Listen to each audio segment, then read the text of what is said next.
Okay,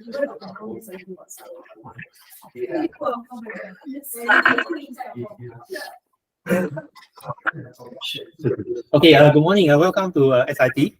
And this is our I don't remember which one. We started in 2015, right? But we had a break for 1 year. And after that, we tried to have it every year, even though during COVID it's online. So this is for 2023, and thanks to SIT, we managed to have super comfortable venue here. Right. So some admin matters. If you need Wi-Fi, there is SIT guest, right? Yeah. So you can just connect using your handphone, and the credential will be sent to you via SMS. If you need the toilet, they are just outside. Apparently there are two. Right. Later, lunch will be outside. Right. And we didn't intend to have exact timings for the program, because we realized that every year when we have exact timing, we never meet the target, right? So we just have some flexibility, right? But of course, to kick off, it's always our usual guest of honor, which is Dr. Liu Benkit. It's called BDFL, right? You know what's BDFL?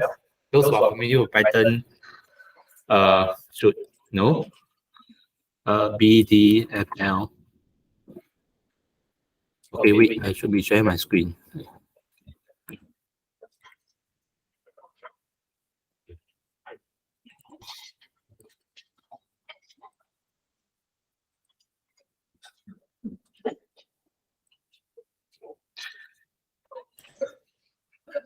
Okay, it stands for Benny Modern Dictator for Life.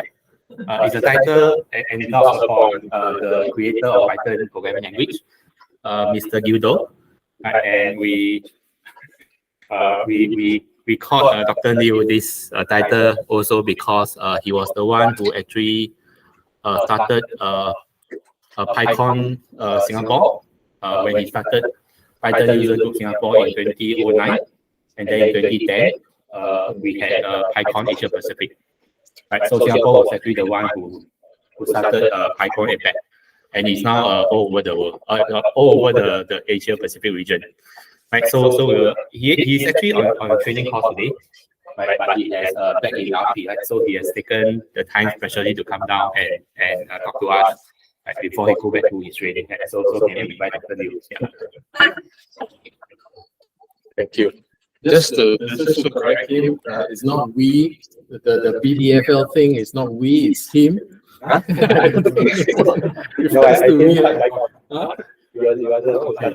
Just to make sure that I have to stand somewhere, or yeah. Okay.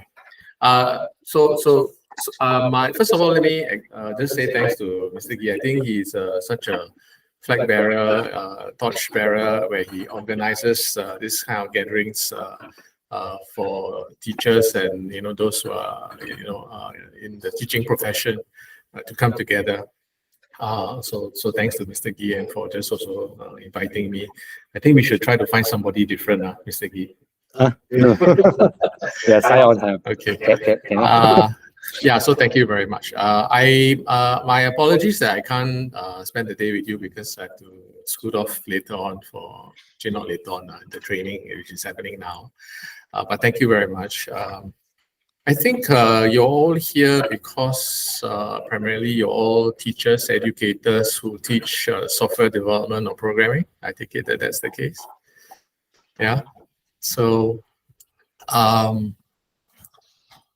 it's a good platform, I think, that you have together to sort of share your experiences, I guess, right, with regards to teaching, programming, and this year in particular is interesting, right, for a number of reasons. One in particular. Before I go there, talk just a little bit about that. I don't know if you all know this thing I'm just sharing with you. Have you all? Okay, this one reveals your age, I think. Do you all know this? For the Okay, I think some in this group may know what this is. Basically, you would, huh? No? Okay, the rest of you who are probably sitting on this side may not be familiar with this thing called a slide rule, right? Okay, which is like this mechanical sort of like analog computer that people use. This will be the 19 what? Huh? No. It wouldn't be 1990s. I think 70s and all that, right? Where people will use these things to do their like calculations and so on.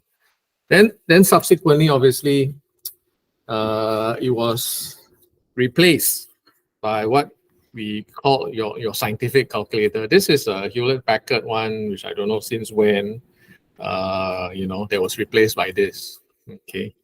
Why I'm sort of showing you this is because I think this year, more than anything, we have heard this word that Mr. Gee mentioned in his email about generative AI. And I think on the lips of many people is this thing called ChatGPT, correct? I'm sure all of you have tried it. You tried this thing called ChatGPT and what it can do with programming. And have you all put some little programming tasks into that ChatGPT and see what it can do and so on?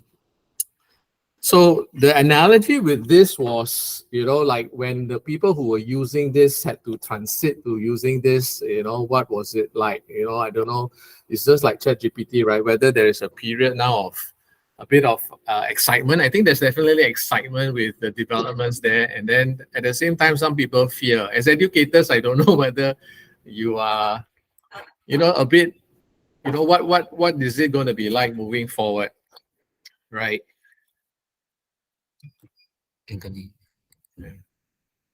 So I know as an institution, we have been also trying to understand what is the significance of a tool like ChatGPT. We are not fighting against it. You can't, I think. We are embracing it as a teaching tool ourselves. But I think the question is, what is the equilibrium that we all going to be finding with regards to the use of this tool? I don't know. That's been perhaps this platform will be a platform where y'all will talk about it as well, apart from some other, normal subject matter of discussion. But I think that's something that y'all will discuss is in what is the role, what is the software developer going to be like in the future? And as far as where you all are, especially if you're secondary school teachers and JC teachers, like does it change how I teach programming moving forward or not? In light of a tool like this, how would it evolve? So teaching is obviously something that we are thinking of, how this generative AI thing and the excitement or the fear is this tool is going to evolve. I must say that I did not expect to see in my lifetime this ability to do some programming. I did not. I thought, yeah, possibly, but did not expect to see it in my lifetime. So we are in for exciting times, and I hope that as you all have your sessions and folks are sharing about whatever you're doing, I think you all will take the time to also discuss this and see how it impacts you and how you will evolve and find that equilibrium yourselves within your own institutions. I don't know if there are any MOE representatives here, but I think that's a discussion they should also have to discuss how they handle this. So with that, I don't want to take too much of your time as well. So thank you very much again. I hope you have a good session together, all of you. All right, thank you. Okay, thanks.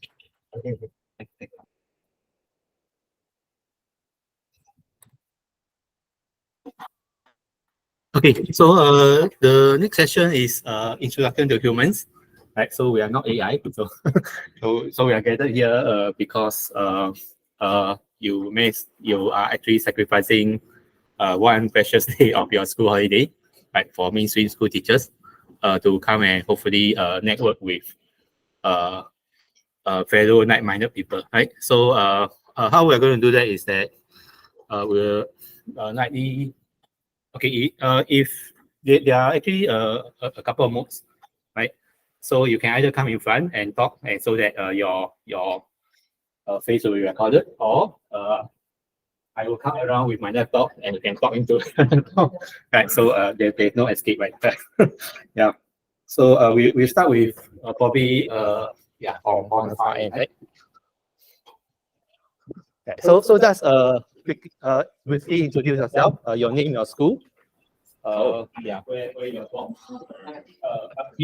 What you have to know and about the event today. Yeah. Is it ready? Oh yeah, sorry.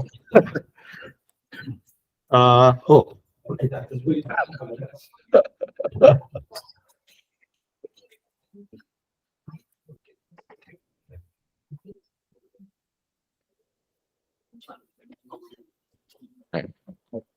Hi, good morning. I'm a new teacher from Cambridge Secondary School.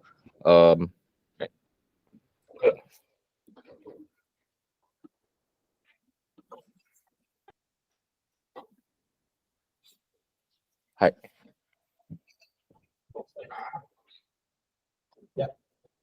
Yeah, hi. Sorry, I'll introduce myself again. I'm Song from Cambridge Secondary School. So I used to be teaching mathematics. This is my first year teaching this subject, and it's been quite a fun journey lah. And the learning curve is there, but it's quite a fun subject to teach. So I'm here today because I think there are a lot of changes regarding how computing, IT is affecting lives of people. So as the changes happen, I also would like to know how that impacts students learning computing, learning IT, and how I can know how to equip my students with the right skills moving forward. Yeah, that's all. Yeah. Yeah. Okay. Yeah, it's Dr. Norman. Yeah. Yeah, hi. Good morning, everyone. I'm Norman from SUTD. This is my 7th year at SUTD, and I teach mainly Python and Java. And I think like everyone, I'm still trying to figure out what to do with generative AI and all that. But hopefully, I can share my thoughts and maybe we can have a good discussion about it later on. And that's all. Yeah. We'll hear from Dr. Norman later, right? Okay, so name, school, and what's I'm Yong. I'm actually just a staff IC for X. So I'm here to support them. I'm with SIT. cool. So you are also a year 1 student? No, I'm a staff. Oh, you're staff. Okay, cool. You look like a student. Cool. So what do you teach? I don't think I'm a faculty. I'm with the student life advisor. Okay. Oh, hi everyone. I'm actually just a year 1 student from SIT in computer engineering. So yeah, I'm under gigs. So I just the support role. Oh, yeah. Yes. So he's the president of SIT. Yes, hello, my name is Cairo, and I am the president for SIT Gigs as well. Right, and as for my quote-unquote career, I am a year 1 student in SIT as well, and I am studying information security. Yeah. Okay. Yeah. So later here, I will also be talking to us. Hi everyone, I'm Shahid from Anglican High. I teach computing. I think this is the first year we offer computing for our students. Same like also, we are the same batch DCUC. Then I also teach our school. We have for lower sec program, what is called Introduction to AI. So we do a lot of more of applications just to get the low sec students interested in AI. Yeah, that's all. Thank you. Thanks. Hi, I'm Peter. I'm a I work at NIE, National Institute of Education. I do computing education research. Yeah, thank you. So here, Dr. Xiao will tell us more about this new conference. Hi, I'm Sun Singh. I'm from National Library Board. I'm actually a volunteer teacher with NLB, and we teach Python programming and using the Raspberry Pi to our community. Thanks. Hi, my name is Vincent Liu. I'm at Diamond High School, and currently I'm doing some computing work with the lower sec, right? The year ones and year twos. I teach a little bit about Thunkable, which is a low code or no code platform for mobile app development, and I also do Python programming, teaching them to the year twos. Yeah. Okay. This is interesting. Okay. I'm Kimmy, right? I'm pretty sure I saw some of your faces at CTC, right?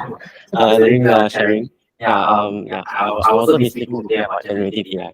Okay, so this is BC2 student, and today will be at the student teaching teachers. Yeah. Hi, I'm Ian Wong, and I'm from CPDD. So I'm primarily currently a research development officer. Thank you. Hello, I'm Melvin. From Computational Thinkers. We're kind of like a small group which get together for maker fair and stuff. But on a day job, I'm doing research in education for nonprofit. Thanks. Hi, my name is Shirley. I'm from Woodgrove Sec, first year computing teacher with Mr. Gee last year. So trying to find out how to best engage the students. Thank you. Hello, Chu Pyong from Clementi Town Secondary. I would like to know how we can incorporate AI into our teaching. Thank you. Okay, I'm Kok Tai. I'm from Temasek Sec. I think I'm one of the pioneer teachers to convert to computing. Yeah. Yeah. So, but previously, you were at Clementi. Hi. Hello, I'm Jovita, teaching at School of Science and Technology. Been teaching for 5 years, but I'm still looking for new ideas to teach Python to my students. Hi, good morning, everyone. I'm Robin from School of Science and Technology. I also primarily teach Python in the computing subject.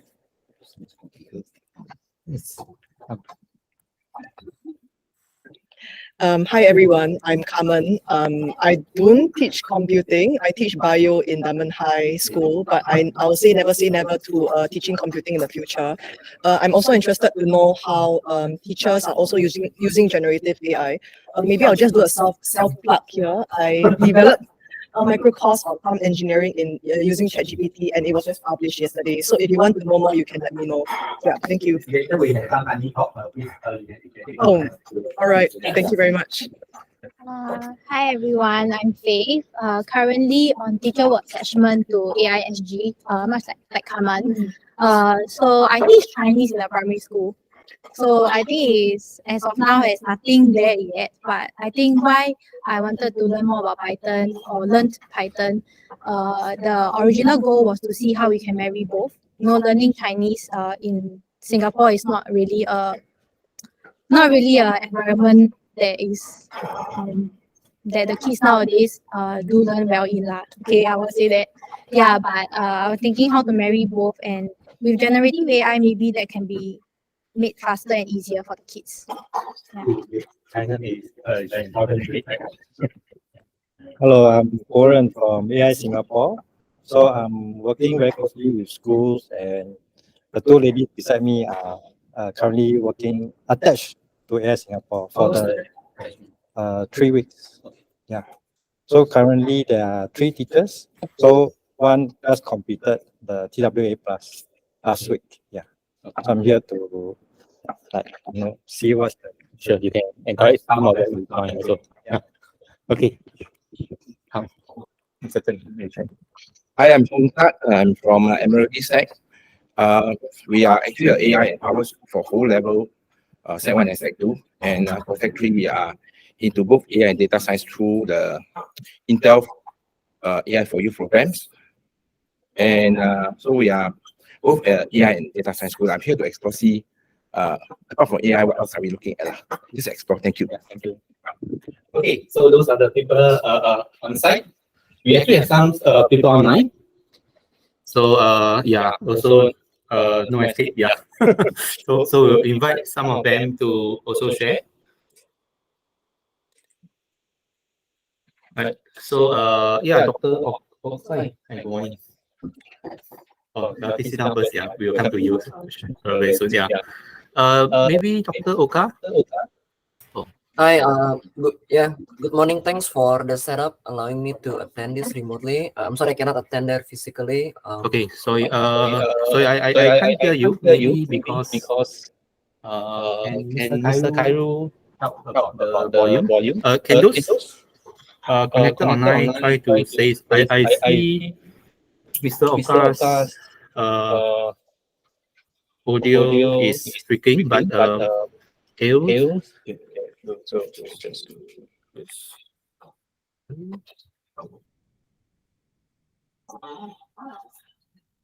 Can someone say something? Yeah, can someone online say something? Dr. Oka? Tess, can you hear me? Cool. Yes, can. Thanks so much. Yeah. Right, Yeah. thanks. Yeah, good morning. I think thanks for the setup. I think that allows me to attend this remotely. I would love to be there physically, but I have some classes, so I will have to drop out here and there. I hope to share also a little bit later on during the lightning talk. I'm teaching computing the first year in SUTD, but also another one which is on the second year where we have collaboration with Google as well. We call it the Service Design Studio. But we use Python for the first year. And I think it's always my interest to how to learn from fellow educators on how to teach computing. Yeah. Thanks. Yeah, thanks very much. Dr. Oka, like Dr. Norman has been a regular to PyCon SG's Education Summit. We also have Mr. Tamil. In fact, yeah, maybe we quickly jump to the new the new lady who just came in. Sorry. Yeah, you can just introduce yourself because you can do it. Hello. Oh, yeah, so okay. Sorry, I'm that 2 years ago. Yeah. Okay, so the purpose of getting people to know one another, so that later during lunchtime, or if you have some longer break, right, you can actually chit chat with one another, right? Get to know how different schools are doing different things, right? Or explore some common interests, right? So our first regular talk is actually from Mr. Tamin, and he's actually currently in Sydney, right? So yeah, he's actually also online, right? So we will try to get him to. Yeah, hi, Mr. Tamin, can you hear us? Cool. Yeah, we can hear also. Cool. So do you want to start your talk, and you can also at the same time introduce yourself, right? Yeah. Yeah, sure. I can start with the talk. And yeah, so let me go to the present mode.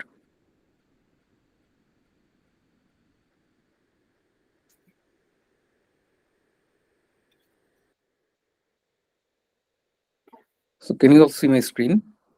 Yes. Okay. So let me introduce myself. Hi, I am Tamim Shahriar. I'm currently working as an engineering manager in Sydney, but previously I worked in Grab Singapore from 2015 to 2019, and that's how I'm connected to the Python community there, and of course with Mr. Gee. And I think this is my third time in this Python Education Summit, and I'm thankful for the arrangement to allow me to present online, because this time I can't make it in person, but hopefully in future I will. And apart from my regular day-to-day job, I've been writing books targeting like middle school and high school children on programming and mathematics, like C, Python, and some other books. And I've also written the HSC as a co-author of the HSC textbook of Bangladesh, which will be taught till 2024 in 2 million children every year. So today I'm going to talk about a concept that I would like to introduce you with, that is learning Python from source code. So I have a series book on Python. Of course, I write in Bangla. That is Python programming part 1, 2, 3, 4. But while I was writing the part 4, so I had to deal with some intermediate to advanced topics. And then that time, this idea came to my mind. So my main agenda today is to talk about using the source code of different Python modules, why it's important, and how should we do it. And let me start with how. Let me show you the code in action, and then we can talk about why it's important. I'm also keen to learn more from you, like what your perspective is on this topic. So when we learn programming, we go through some exercises, we see lectures, we try to understand things, we try to do those or implement in our laptop or computer, and then we also get some assignments, and we also try to do some real world projects. That's fine, but we often wonder as a beginner that is it really used, or how it's used in the real world. So there are so many things in the real world, and they vary in quality a lot. I mean, in real world you will find some super quality projects, and at the same time you will find projects which are not up to the mark. So as educators, we might often think that, okay, which projects I should show my students as an example. So you can actually directly go to the Python module source code. For example, for beginners and intermediate learners, I think the datetime module and collection module, they provide you some very good items to discuss. So for example, this is the datetime module, and at the top of the module, you can see that this is the link to the source code. So datetime is a very common module. Even the beginner Python programmers also use it. And this is the Python implementation of it. And so if we see that, okay, here they're using the days in month as a list, and this is the January, February, March, April, and so on. And the first item is -1 as a placeholder for indexing purpose, as Python indexing starts with 0. And I think often as a beginner, most of the students go through an exercise called given a year, is it a leap year or not? So look at the source code, how it's implemented here. And then the days in month and days before month, those are all used in different functions. And this is not complicated at all. This is very beginner friendly source code, I would say, in the datetime module, at least this part of the code. And so what the students will get out of it? The students will get inspired if I see that, okay, oh, this is how Python list is used in action, and this is how the is leap year logic is implemented. So I think this is quite inspiring. And apart from that, there are other stuff we can learn from this module. Like you can see how the documentation is used, because often we encourage students that, hey, you have to write enough comments in your code, right? But we can lead by example. So as teachers, we don't really write too much code. So we can show them, okay, this is how you can see the comments are there. And apart from that, so initially I just discussed what the beginners can see. There are other classes. I can just scroll down a little bit and see, this is another class. It's called time delta. And so we know the init function, the role of init function while creating an object, but then there is also new, where you can just pass the class. So this is another way of instantiating an object. And I don't think we have that. And one more interesting thing is, like, often to the intermediate level learners, we show them property decorators, right? And this is an example how the property decorator is used in actions. So you can just use days, seconds, microseconds. And then there are magic method or double dunder method, we say, like double underscore. So here you can see that div double underscore add. So you can just use the plus sign to add two time deltas. And this is an excellent example of how this is used in real life. So back to my presentation. So this was the date time module, that what we can learn from it. But as you browse through the code, you will have more ideas that you can discuss with the students initially or later give them as a homework to explore on their own. Now I'm going to show you some more examples from the collections module. So this is the collection module. It has some, so we know that in Python there are basic data structures like dictionary, list, set, and tuple. But then there are some other data structures which were created for our convenience, but those are in the collection module, like counter, default date, order date. And so if I go to the source code of this, so I can see, like, we know that order dict is a kind of dictionary. So you see that it's actually inheriting the dict class.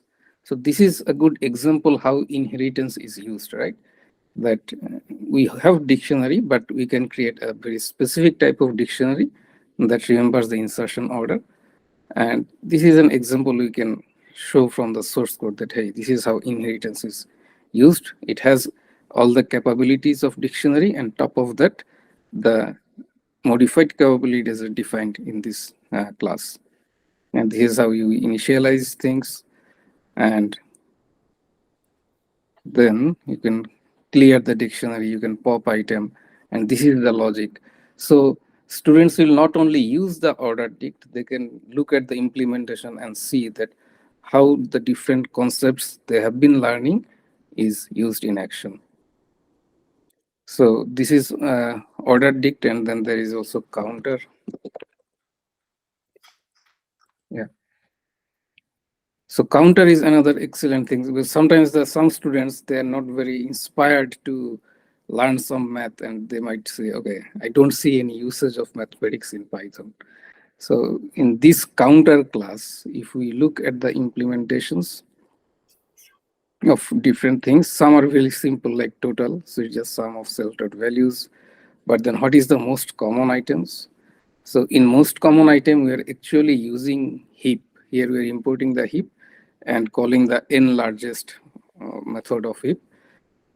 So this heap queue is also an implementation of heap in Python. We shall look at it later.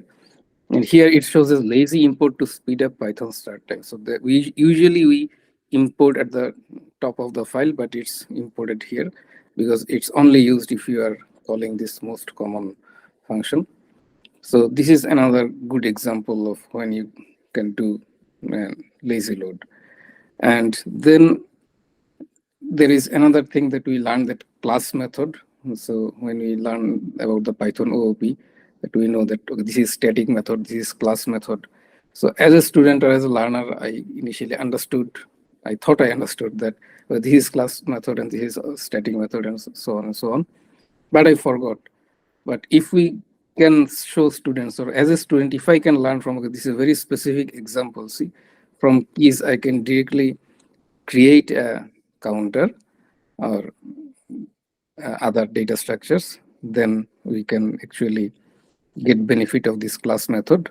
But in this particular example, this is not implemented, and this is how we can raise not implemented error in Python.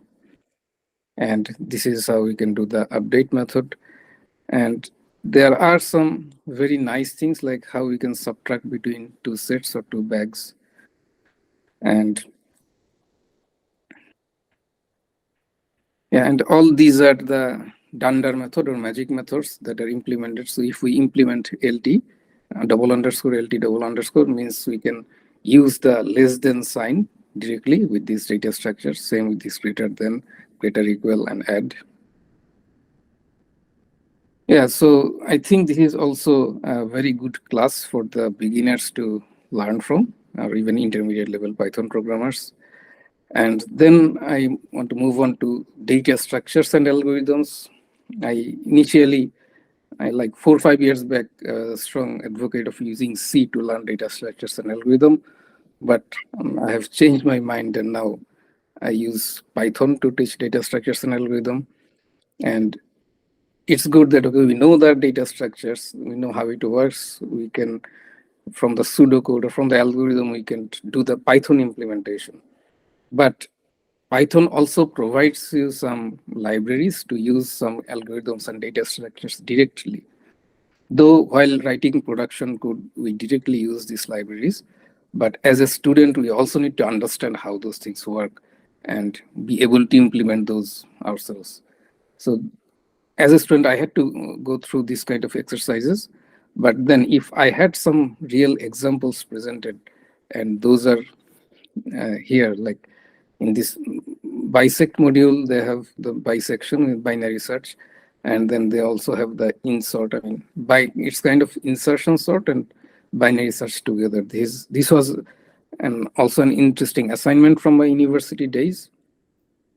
And now if I look at this source code, right? So here we can actually see that how binary search is implemented, and we can also learn about the quality of production grade code, right? So if you look at this bisect left module, we initially check if low is less than 0, though we know that it's not supposed to be less than 0, but what if somebody passes, right? So I really doubt any student will write this kind of code, because this is not the main focus when we are learning binary search. But when we are writing production grade code, we need to keep in mind that we need to make it resilient and it shouldn't fail for bad inputs. So here we are raising value alert that LO must be non-negative. And if high is none, then we are setting high as length A. And then this is how this is simple binary search. You can see if the key is none. So key means how you want to compare the numbers or items. And if key is present, then you're actually calling this function. So key is a function basically. So seeing binary search in action like this code, and this code has been read by thousands of programmers, and I think it is quite fast. And so it's really inspiring, and we can also see how insert left work, insertion sort plus binary search. So we need to find the item using bisect left, and then we insert. And last but not the least, we know that some part of Python actually use C implementation to make things faster, and so does this bisect module. So this is very good for the educational purpose, but at the end, we see a command that we override the above definitions with the fast C implementation. So we try to import from the underscore bisect module, which is the C implementation. And if there is any import error, we just pass and use this implementation. So that was really inspiring, at least to me. And then the next thing was to show some heap queue algorithm. So we know that heap is a tree data structure. It's a kind of tree. And there are different use cases for heap, specifically creating priority queues. And here we can see all the documentation, but I just want to go straight to the implementation. That okay, how heap is implemented. Of course, from the algorithm, we can implement it, but here we can see that the level of attention to the comments and the way the code is structured, that's really something we can learn from. Like, this is how the heap push is implemented. This is how heap pop is implemented, heap replace. I'm not going to the details because that's not my purpose. My purpose is to show that this exists and we can learn from it. And see, there is a very detailed and elaborate comment in this code that what Heapify is doing is transforming bottom up. And I also want to show that here they actually commented the result of some experiments they did. So shift up, which is like when you insert an item to the heap, it goes up and sits to the right place. And this is where the implementation is happening. But just before the implementation, they did a lot of experiments and put those results in the comments so that people can learn from it, whoever is interested to read, right? And so this is how the merge is working.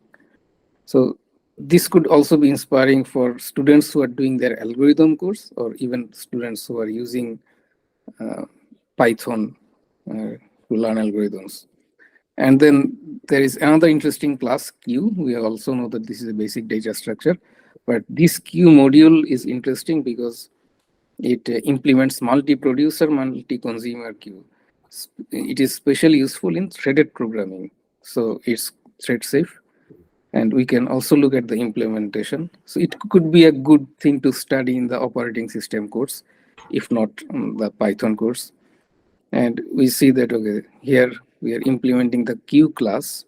And after that, we are also implementing different type of queue, like class priority queue, which is inheriting from the queue class, but then it has its own stuff. And we can see that this heap push and heap up, it's coming from the heap queue module that I just showed.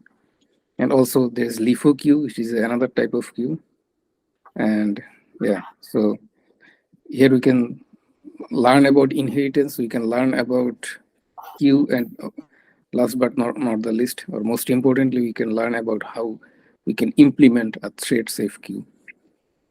So I think for data structures and algorithms, these Python implementations are really inspiring. And sometimes we can also show them some advanced Python concepts. So there is a concept called mixin, which is a class that provides some methods. And we don't create objects directly from the mixin class. The mixin class are used as a helper class in other classes. And we use multiple inheritance to use mixins. So there's a great example that there is a threading mixin, which is available in the socket server library. And it is used to support asynchronous behavior. And then if we look at the HTTP server implementation in Python, then we can see that how they're actually using this threading mixin using multiple inheritance. And in theory, it's good that we can teach about mixin, we can teach about multiple inheritance. But what could be better if we can just show that how these things are used in real life, or even in Python libraries, right? So if we look at this socket server implementation, right? So we can see that this base server is extended as a TCP server, and it's also extended in the UDP server, and then it goes Unix stream server and Unix datagram server. So this is the diagram, and then if we look at the class, so this is the base server, and it has some methods, init method, server, activate, serve forever. And if we go beyond it, so now we can see the TCP server, it extends base server. And now it implements some TCP specific stuffs. And I am going, so this is UDP server extends TCP server. So TCP server is extending the base server, and UDP server is extending the TCP server. And now I wanted to show the mixin.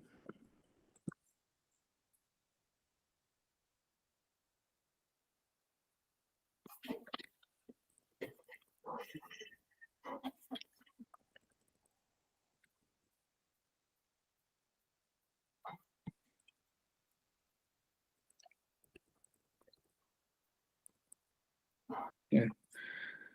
So this is the threading mixin class. So this mixin class to handle each request in a new thread.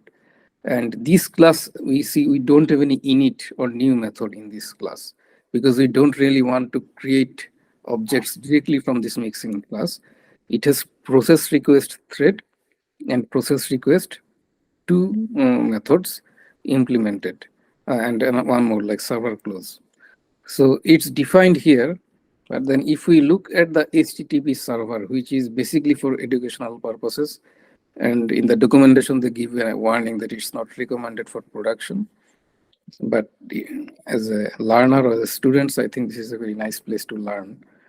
And now if I go go here. Like, so this is the HTTP server class, which extends the TCP server.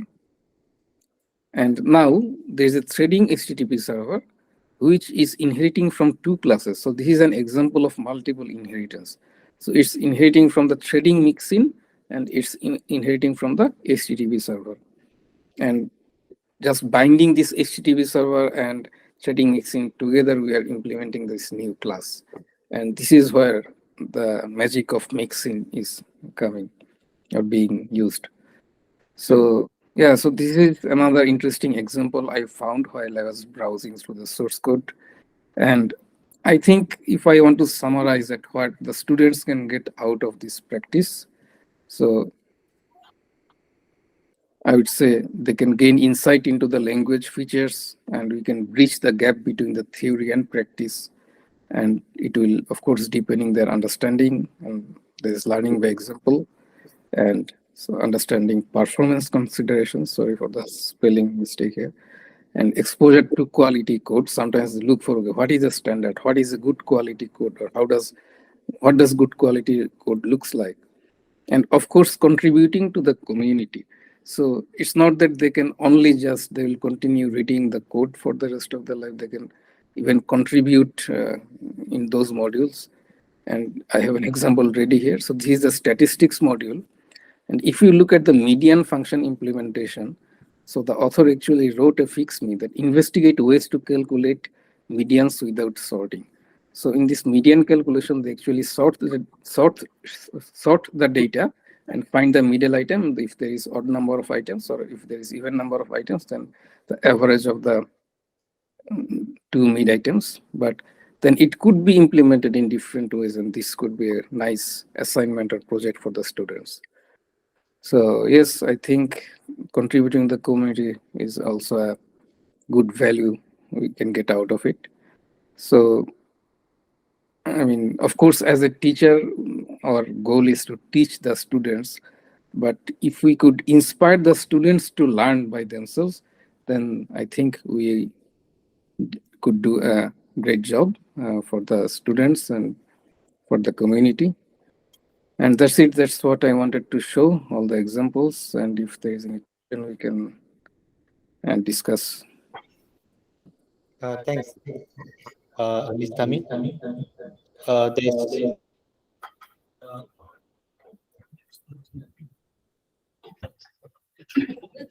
There's actually a question in the chat from Dr. Oka. Okay, let me look at this. Yeah.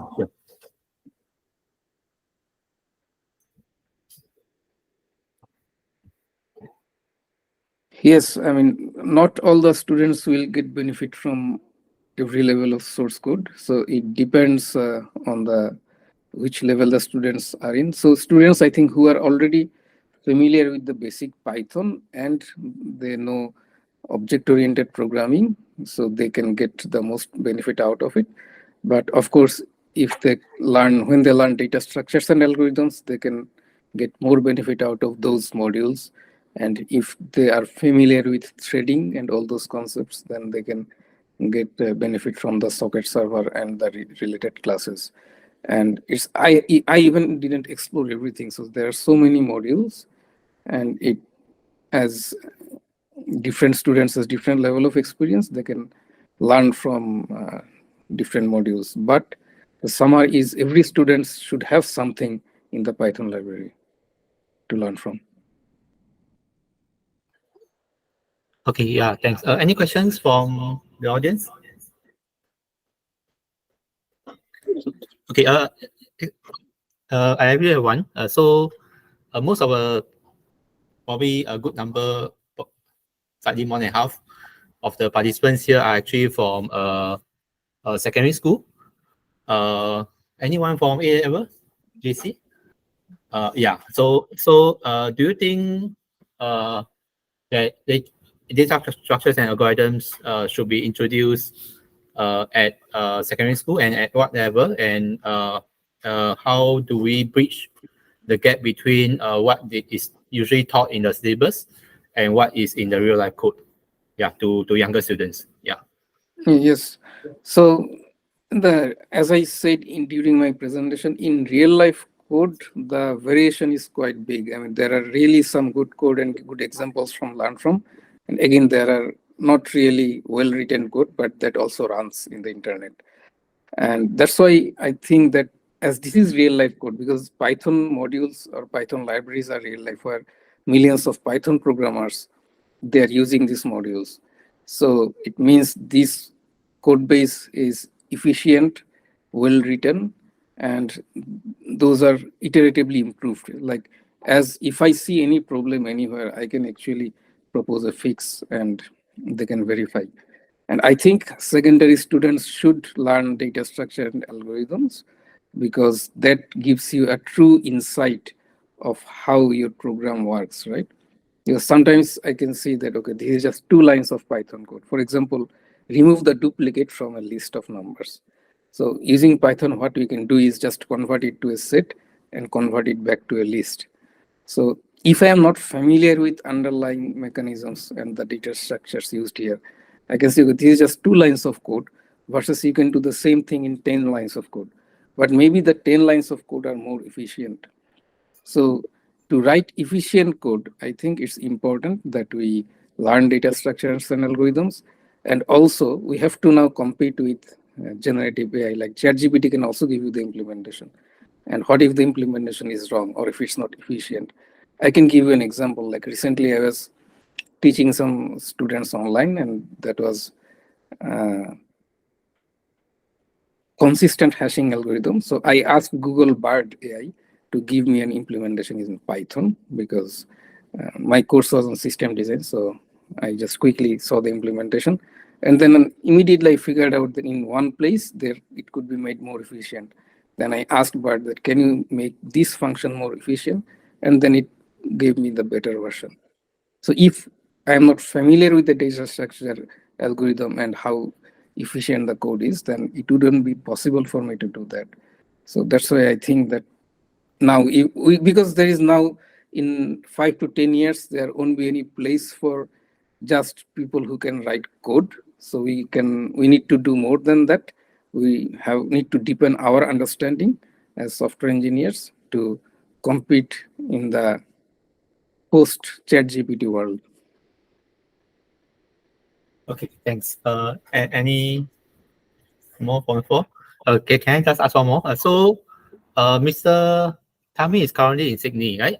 Yes. But he's actually from Bangladesh. Can you share a little more about the high school computer education, either in Australia or in Bangladesh? When do they start learning computing or Python programming, and how what's the syllabus currently like? Yeah. So in Australia, in New South Wales, where Sydney is, they introduce programming from, I think, year 2 using block-based coding.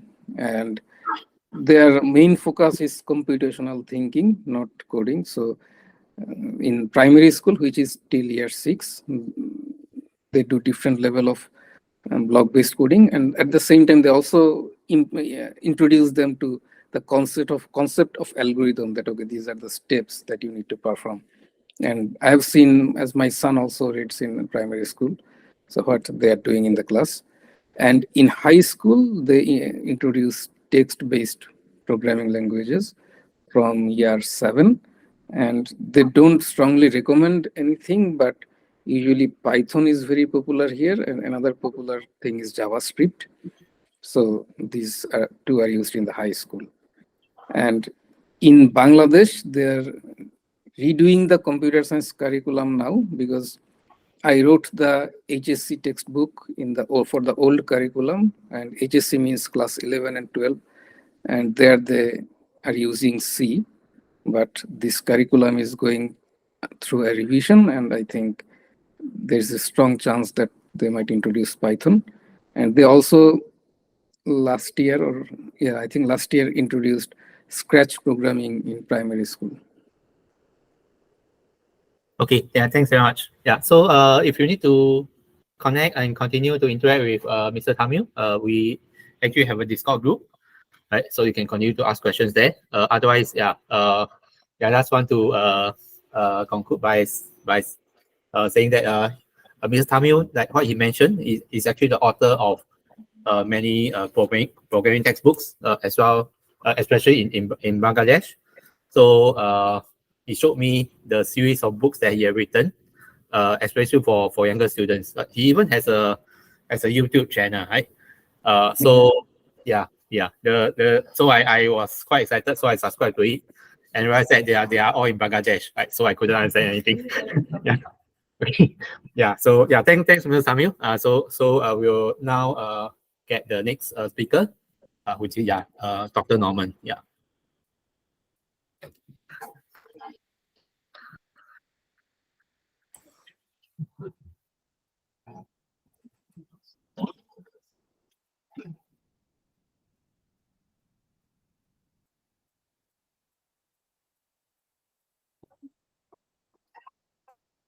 Just give me about. Sure, no problem. Yours is a Windows. Or I think I can just share, right? Okay, Then you they can can see, right? Yeah. Yeah. But just you need to test out the audio bit. Yeah.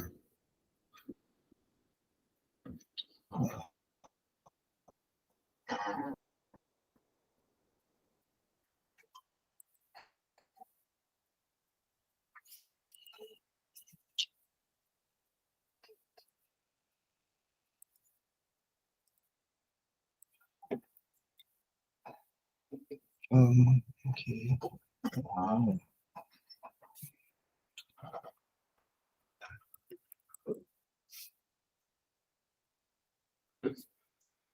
History. Nice. We open everything again. So while we're waiting, there are a few newcomers, right? So let me just quickly introduce. So we have Miss Tan. Yes. You want to introduce yourself in your school? Hello everyone. My name is Yue Yun. I'm from Guan Secondary School. Yeah, we started computing this year. Thank you. Yes. So Miss Tan is also a vegetarian, right? So later remind me. We have okay. So next we have Mr. Vincent from Microsoft. Yeah. Hi everyone, I'm Vincent. So I'm currently a technical trainer in Microsoft. So I train with Microsoft. Yep. Nice to meet you all. Yeah. So later he will also be giving a talk, right, on some of the Microsoft education resources. Right? Anyone I miss out? It looks to be fine.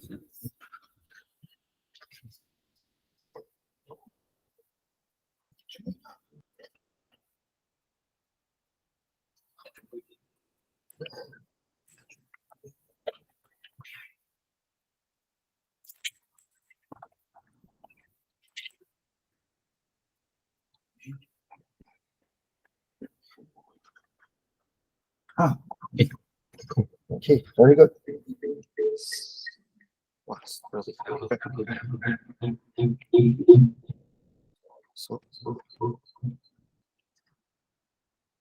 how?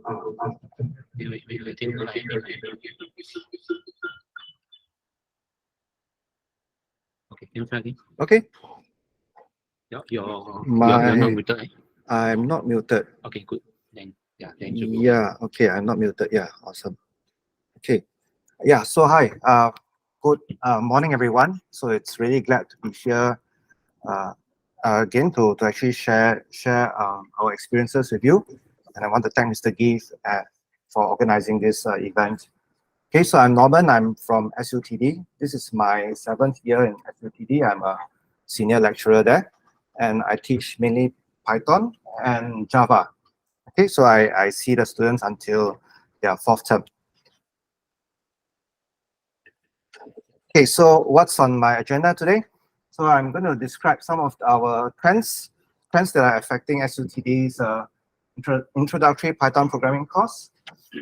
I'm just going to share some of what I found when I dug into the education research, and then I'm going to describe some of the planned changes. Am I muted? Yes. No, I'm not muted. Oh, he's muted. Okay. I know what's going on. Okay, right. Okay, so essentially it's just investigation so far and my plans. So I think it's not cast in stone. And of course, I welcome any feedback and suggestions. Okay. Okay, I'm also my pillars outreach chairman, so I've got to do this kind of thing. So in SUTD, we are the fourth autonomous university, and we are located just opposite Expo Hall 10. And behind us is one of Changi Airport's runways.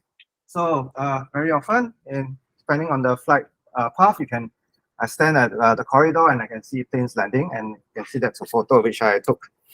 Okay, so our focus is on design, and we offer now 5 courses or pillars. Okay, so they generally mirror what's available in the engineering, a typical engineering course, but of course we retool them to take into account our design focus. So engineering product development is one course.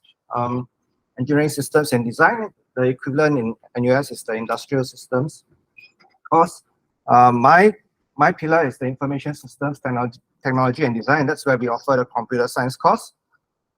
Then there's also architecture and sustainable design. It's the second architecture course in Singapore. And the last one is new one. So design and artificial intelligence, and it essentially aims to show students how to apply AI in various use cases. One of the things we have in our campus, apart from the usual facilities, classrooms and halls and hostels and so on, is 3 Chinese houses donated by Jackie Chan, which it turned out when one fine year, Minister George Yeo found out that Jackie Chan was looking to donate some of the houses in his collection, and turns out that Hong Kong didn't want the donation, so Minister George Yeo got Jackie Chan to give it to us. And these houses are actually a very popular place for photo shoots. So yeah, so very often I can see people coming here to take photos even they're not from SUTD. Okay. So essentially this is a snapshot of how our undergraduate program works. So when students apply to SUTD, they apply to SUTD itself and not to any of one of the 5 courses. So they take 3 terms of common courses in what we call the freshman year. And then after that, they select one of the 5 majors available. And then if they select the computer science and design program, and that's where they begin specialized specific courses in computer science and design. And their selection is guaranteed. So in other words, there's no quota. So what we are seeing is that computer science, computing is actually getting more and more popular. So we take in a good percentage of the students who join SUTD. Okay. So in the freshman year, actually they are exposed to 2 programming courses. One is in their first term called computational thinking for design, and that's what I teach. Then in the second term, they are introduced to the idea of design thinking. And in term 3, they have an elective course called Data-Driven World, which is taught by led by Prof. Oka. And it's where they get the exposure to OOP, data structures and algorithms, and machine learning. Okay, and you might have heard of how we try to have interactive pedagogy. So at least in our freshman year, in the first 3 terms, students are having their lessons in classrooms like this. So we put 50 of them in a classroom like this, where the furniture is flexible. There are whiteboards all around, and you can see that there are 2 projectors in front. And essentially, because of the flexible furniture and so on, it's really geared up to facilitate group work and teamwork, as you can see from the photo. Okay, and I'm glad that after COVID, we are back to this capability of our co-op classrooms. And of course, we try our best to take advantage of this flexibility. So in the first term 1 programming course, it's taught in 2 halves. First half is taught by architecture faculty, and what they do is they teach them design computation, and they use visual programming to help teach the students basic concepts of programming and how do you use programming to generate nice designs and so on. And for me, I lead the second half, which is the introduction to Python, and it assumes that they do not have any prior experience in programming, so we do it right from the start, from variables all the way to introduction to object-oriented programming. And what happens is that in our first term, all the courses are graded pass-fail. So it's meant to have a gentle introduction to the rigors of university life. So happy to say that most of them pass, but some do fail. And we'll say something about that later on. And of course, this is a quick introduction to what data-driven work is like. So first half, data structures and algorithms, and second half, data analytics and machine learning. Okay, not going to say more. Okay, so this is how the weekly teaching sequence in my course is like. So before lessons, students are supposed to do readings and do a reading quiz. So I put my readings on Google Colab, and their reading quiz is on our LMS, Learning Management System, called Blackboard. Okay, and then after that, it's, as you can probably tell, it's more like a flipped classroom strategy. So we don't actually spend our classroom time telling us, okay, this is how you write a statement, this is how you use the operators, blah, blah, blah. Okay, so we expect them to read and learn all this by themselves, and then test themselves by the reading quiz. Then when we come to in-class lessons, that's where we run through activities to help solidify the concepts, and we also do other things like clicker questions, live coding, and so on. And also we give time in our lesson for free time for consultation. And after lessons, we have problem sets where we give them open-ended programming problems. So write a function to do this, write a function to do that. Okay, and then we have our online submission platform that we pay $20 US per student. And then what I do is that arrange them from easy to hard. So the first question in the problem set is probably write one line of code. And then at the end, they'll find that they have, as they move on, it's going to get harder and harder. And of course, sometimes I give hints. So for example, I give part of the program, or I give the algorithm, and then they are just expected to code it. Okay, yeah, and so on. Also in my course, there is a group project. So in groups of 5, they are supposed to just write a Python program to solve a problem. So they have to write the code, the documentation. They have to attend a group interview to present to us their outcomes. Okay, and of course, they also have to write an individual reflection. And then our exam. Okay, so our exam has internet cut off. Okay, it's laptop based, so they have to use their laptop to actually launch the lockdown browser to lock the internet, to cut off the internet, and then they answer questions on our LMS itself. Okay, and so what this does is that this tests skills on reading, tracing, and single concepts. So in other words, right, these are also very important skills that for novice programmers to have, is to read code and tell us what's happening, or I give you a part of a code and tell me how to finish it. Yeah, and I read code. And tracing and say, okay, after I run this loop, what's going to be the outcome? That sort of thing. Okay, so this is my challenge. Okay, so maybe there is no open-ended programming question here. So simply because the lockdown browser doesn't have the facility to, lockdown browser together with LMS doesn't have the facility to have such questions. Okay, and so, and how to say? So I wish I could do this. I wish that I could test their open-ended programming skills, but I don't have the facilities, and I don't have the possibility exists, but it's very troublesome, and it's not worth the. To me, it requires a lot of effort to work with our IT department to cut off the internet and so on. So it's very troublesome. So I rather not do it, and then I just sacrifice that part. Okay, so I'm on record by saying this. Okay, and then of course, yeah, right. So I don't have to achieve all the outcomes. I achieve 80% of the outcomes, and I'm happy already. Okay, right. So what happens is next. Okay, so you can see some of the questions there, like how do we test the code? So I give you 2 lines. I give you 3 lines and I tell you 1 line is missing. So tell me what is the code that goes inside. Okay. Or you can see one. Another one is that, okay, I give you the code and you tell me what's the outcome. Okay. Yeah. Right. And these are of course the easier questions lah. Yeah. Okay. Okay. So what's the problem that SUT is facing?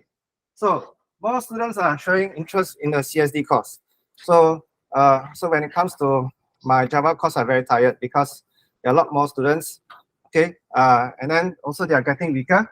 So getting weaker, and I actually found that as they go through our programming sequence, so they do take term 1 course and then they do choose our term 3 elective. Then after that they choose come to CSD. Yeah, and then finally when it comes to my Java exam, okay, find that even simple loop like sum the elements of the array, that sort of thing, they cannot write. So for some reason, okay, and this is what the students are like when they come to us. Okay, so after imagine like 2 Python courses and then introduction in Java and a lot of practice, they still cannot write loops, simple loops. And we find that the proportion is increasing. Like, so one ballpark is that we see about 20% of our CSD students having this kind of issue, right? Yeah. Okay, and there's also generative AI is here. And of course, I think we all know the possibilities and the risks. So I think the possibilities are both for the student and the teacher. So for example, the student can put in the problem prompt and just get a solution. Okay, and then so the student can get an example solution to the programming problem. Okay, then that's not enough. That's not all. Okay, you can get a variety of solutions. So just prompt ChatGPT to say, okay, can you give me a solution that involves this? And then you give you another solution, and so on. Okay, and then also the ChatGPT can help you to debug. Okay. ChatGPT can help you to say, can you explain how this code works? And then the explanation comes out. Okay, and for the teacher, I think there's also a lot of affordances, like can have generate additional exercises for you, help to write the problem, try to write the problem from yourself and so on. Okay, and of course there's also the risk. Over-reliance by a student. So if once the student finds that this is very useful and very good in typing prompts, then you find that all the questions in the problem set, chances are ChatGPT can solve them because they're not difficult. Yeah. Okay, and also academic misconduct. So if they may submit code that's not theirs, or they may submit text that is generated by ChatGPT. Okay. Yeah. Yeah. So that's the 2 problems here lah. Yeah. So I think what happens is that, okay, in teaching programming, things novices find programming difficult. If they have to write an open-ended problem, they have to deal with many things. So they have to know the syntax. They have to even know nodes from a prompt, be able to break it down into smaller steps. Then they need to know what kind of patterns they have. So for example, they need to know like how to apply the pattern to sum a for loop. Use a for loop to calculate a sum in this particular problem, for example. And then of course they also have to read and understand code because they have to read their own code to figure out what's going on and so on. Yeah. So it's not difficult. It's not easy for a beginner to do open-ended programming problems. That's what has been established for a very long time. Okay. In the scientific literature. Education literature. So some of these, some of the solutions that have come up is that, okay, so if the students find it so difficult, then one of the things you can do is to help them by teaching them the patterns explicitly. So for example, how do you write a for loop to add 1 + 2 + 3 + 4 + 5? So you cannot. What they are saying is this: you cannot tell them to figure it out themselves because most of them can't.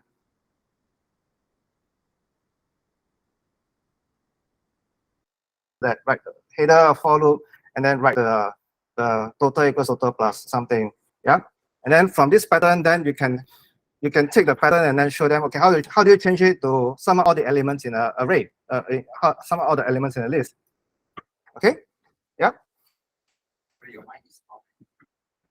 No, I'm talking to the I'm talking to my laptop, which mic is on, and Mr. Gee's mic is off. Yeah, otherwise that's feedback. Okay, yeah, that's what happens. Okay, then because of the heavy, the many things that they have to learn just to write a single program. So in order for them to learn something, you've got to reduce that number of things that they have to learn. So for example, you have to reduce cognitive load. Okay, so what happens is that if you want to get them to write a open-ended program by themselves, you must provide scaffolding. So either by giving the algorithm, okay, or you can give, like, say, half of the code and then expect them to finish the other half, and so on. All right. Okay, that's some of the ways. Yeah. And then another thing that I think we all know this, right? So if we revise for exam and want to do well in exams, then there are two things that we must do, right? Firstly, practice the exams. Okay. And then secondly, revise often. Okay, so that's what the educational psychology literature says. Is that, you know, if you want to do well and want to acquire a skill, then you must test yourself frequently. That's what the literature says. So as teachers, what these researchers are saying is that, okay, you must create opportunities for the students to practice regularly and test themselves. Yeah. Okay. So one common solution that can help students to do all this is actually Parsons problems. Okay, so what is Parsons, or who is Parsons? So Parsons is a lady, Dale Parsons. She's a lecturer in New Zealand. I think she retired just recently, and then she wrote a paper in about 2006, and then says, okay, you know, if you get students to do these kind of problems, then actually they'll enjoy it better. That's the gist of our paper. Okay, right. So essentially, what are Parsons problems? So okay, I'll give you an example. Okay, yeah. So essentially, you present a problem statement, and then you reduce the effort by giving them the lines of code in a jumbled order. So the only job that the students have is to actually figure out, okay, number one, what are the steps, and then number two, okay, how do you arrange the lines of code in the correct order? Okay, and the literature has reported a lot of benefits. So, for example, if you want to show students what good code is, then the lines of code will give it to you. The students will enjoy it. It provides immediate feedback. So if you get it the order wrong, then the program won't work. It's easy to implement, and it reduces the cognitive load. Okay, so I'll show you an example of the Parsons problem. So essentially, there are many ways to implement this Parsons problem in our LMS. So for example, I found this website called codecheck.io, where I can just type in the Python code, and then after that, it generates the Parsons problem for me. Yep. Okay, so what happens is that it gives you a drag and drop interface, and then I have the students, you can give them the lines of code together with distractors. So actually, as you can see, there are two possibilities for the header or the for loop. So if let's say I choose this one. Okay, right, and after that, what am I supposed to do? I'm supposed to have an if statement, right? If I want to check. Yeah, and then this codecheck.io also can actually test whether students know whether to indent the statement or not. So for example, I can move it left and right. Okay, and then after that, once I met the if statement, I have to print out so I can see which one I want to do. So I want it on one line, so I have to do this. And of course, I can indent it correctly. So it's a bit so if I'm happy that I'm done, then I submit. And yeah, there we go. All right, so that's codecheck.io, which I just discovered like last week. Okay, so I just come and share with you. Yeah. Sorry. No. Sure. I'll show you to you in the next slide. Very useful, right? Codecheck.io. Yeah. So so then so basically a very quick way of how you actually implement this lah. Okay, so after the documentation in the site was very took a bit of, okay, it's easy to read lah. So within about 15-20 minutes I knew what they wanted already. So basically when you want to implement such a Parsons problem, so essentially you type in the solution and then you tell them, okay, so once you want to tell them that these are the tiles to be sorted out, okay, and then let's say you want to give them two options. So this is the correct answer. This is the correct answer, and this is the other option. So then these two lines will appear for them to choose. Then after that, same thing. You want to give them two options. So the first one is the correct answer, and then the second one is the distractor. So that's how, and same thing. Yeah. Okay. So that's how you type in the solution. Yeah. Things I'm very happy that I found it, so I come here and share it with you. Yeah.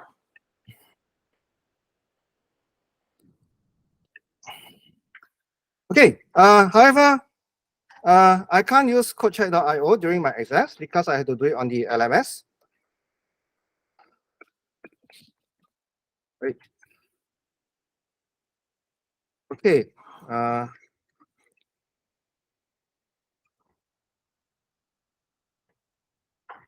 Okay, just give me a minute. Okay, so yeah, I can't do codecheck.io on my LMS because the lockdown browser needs to can only work with my Blackboard LMS. So what happens is that I've got to have another very low tech solution. So as you can see, what happens is that I give them say a table of lines. Okay, I give them a table of possible solutions, and to represent indentation, I have a sort of underscore symbol there. Okay, and then I just tell them, okay, so from this set of statements, okay, tell me what are the statements in the correct order, then just give me the number. Yeah, right. So this is the best that I can do in my LMS lah. Okay, yeah. So that's how.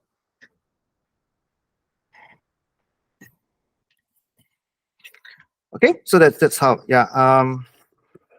Okay. So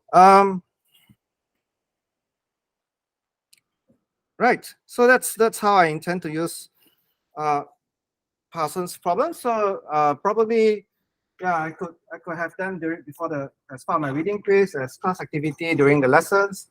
And after lessons, I could have Parsons problems to show them, okay, before you try this problem, you just come and do this Parsons problem first, and then see how you can do. And then what happens is that because of what we know about how regular practice helps, so I'm going to have another review quiz to give them more practice. So definitely in the end of the year feedback, I'm definitely going to get feedback like, say, there's too much work. Yeah, but it's okay lah. Okay, they're having the degree, they're earning the degree. It's not me. Yeah, and then of course I see whether I can cut down the number of problems in the problem set, but that is a decision for later. Okay, and of course exam. So we can, because of what Parsons problems, because of Parsons we can test them on how they arrange the lines of the code in a certain order. Yeah.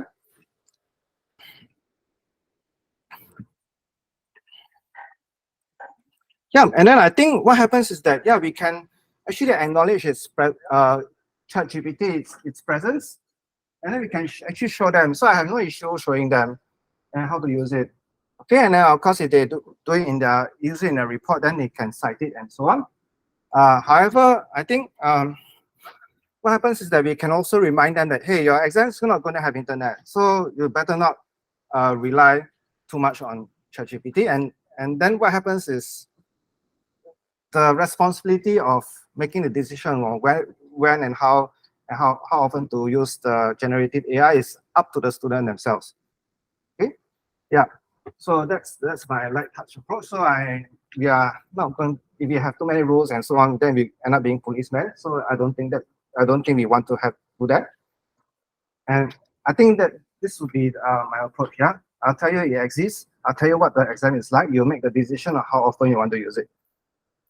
Okay. I think I used to teach maths also. So like 10 years ago, there was this tool called Wolfram Alpha, right? So you type in integrate this and then show you the steps and so on. Okay, but maths exams are still pen and paper, so it's not good to use Wolfram Alpha too often, but help you to check your steps, right? So I think it's the same idea. Yeah.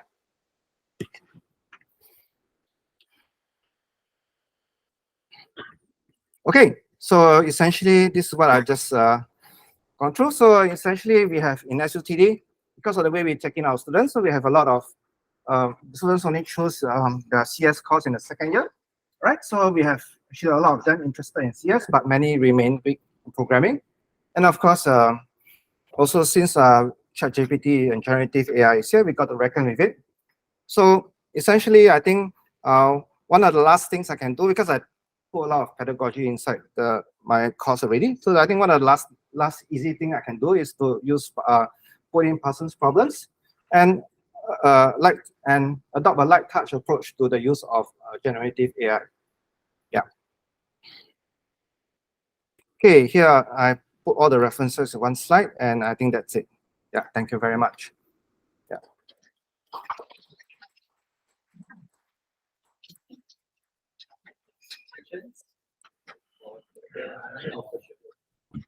Yep. Yeah.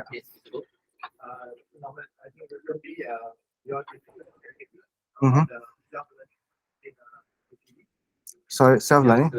42, right? Yeah, yeah. Okay, yeah, sure. So essentially, I think for 42 Singapore, okay, it's I think you know. Okay, so 42 is this brainchild by a French entrepreneur. He got a lot of money. Okay, he like got a lot of money. No, serious. Okay, so got a lot of money. So what he does, okay, and I need programmers.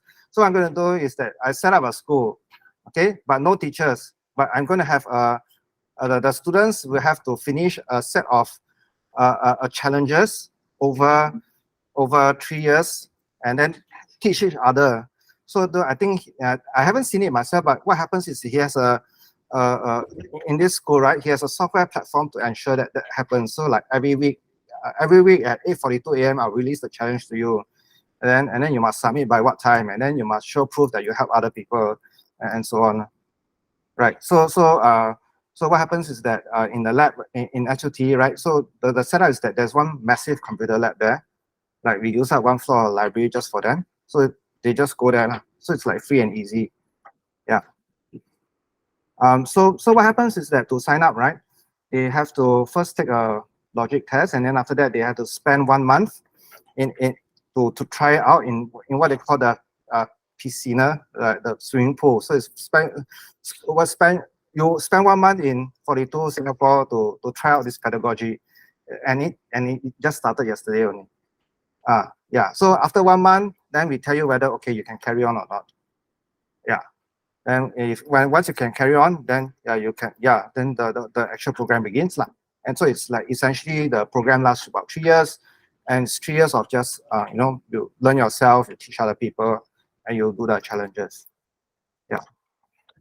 So and it's free. I'm not sure. Apparently, okay, I'm really not sure. It seems that there is a diploma awarded. Yeah, but as I'm not involved in this program, so I can't give a definitive answer. Yeah. Yeah. So no, so, it's their in-house platform will take care of it apparently.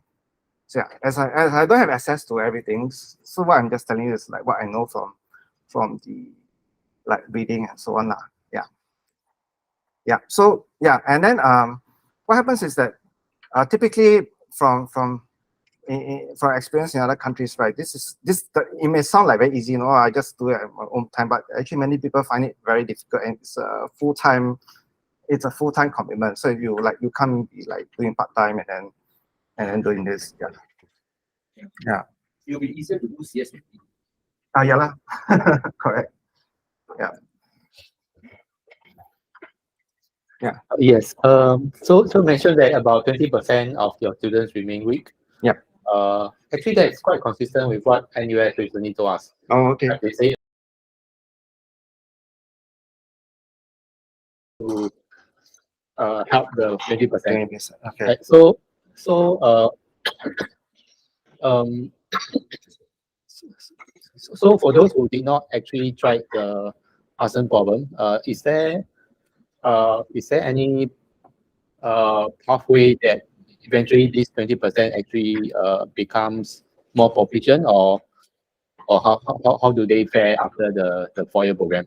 That one I don't know, because okay, so what my Parsons problem is to make sure my introductory programming, I throw in all my tools to just help them to learn, like that. After that, it's up to them. And then as for like, so your question is about, say, after 4 years, right? What are the outcomes? So actually, we don't know yet, because this is we've had 2 batches of those who went through our new curriculum, and since the new curriculum started, we can see this trend. So in other words, right, when I first joined SUTD and first taught my Java course, right, I hardly give out these. I know this one. So like even the bottom student can get a C+, for example. Yeah, but then from the time the new curriculum started, and then it coincided with COVID, and then also many factors came about, like say, want to expand the intake and so on. So then I started having to give these in my Java course. Yeah, and then feel a lot of people on the accounting. Yeah, so and then and because it's only 2 years, so we can't really say what happens. They haven't reached the 4th year yet, so I can't really say what is the outcomes now. Okay, is there a reason why SUT choose to teach both Python and Java? Yeah, because they first year is to expose them to programming, so choose Python. Then once they in the 4th term, because they now choose the CS specialization, then we have to teach them the other programming languages lah. Then we start by doing Java, and then after that, very soon the next term they'll move on to C++, that kind of thing. Yeah, because they are computing. CS students must know all these languages. Otherwise, yeah, don't come and tell people you are CS. That kind of thing. Yeah. Okay. Yeah. So now that there's a big move towards AI, will there be more focus or emphasis or more proportion of Python, because given that the favorite AI language, it seems to be still Python? Yeah. So certainly, so that's the case class. So when they do the AI courses, certainly they have to use Python. Yeah. And of course, that's just one thing. So there are many AI courses like deep learning, computer vision, blah blah blah, and all these courses will use Python definitely, because the libraries are all there. Yeah. Then of course, but there's also another section. What we are trying to do is to beef up the other parts of programming, like we learn about how the compilers work and so on. And in these courses, then they have to learn other languages, like use other languages like C, C++, that sort of thing. Yeah.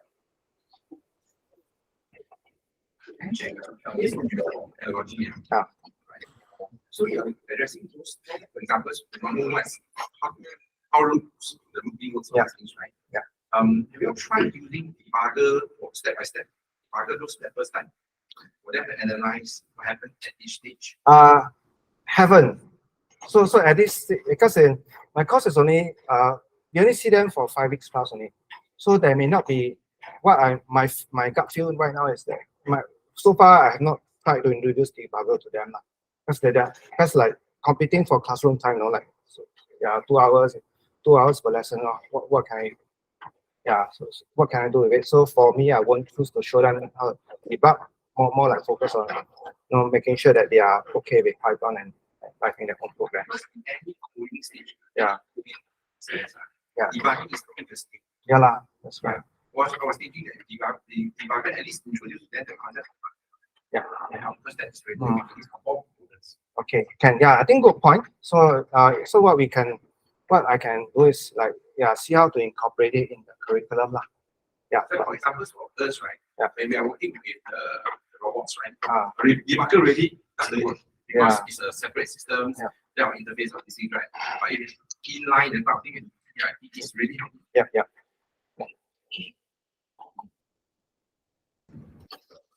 Do you see any? Do you see any difference between students with computing background when it comes to you and without? Yeah, yes, definitely. So I think we can tell one.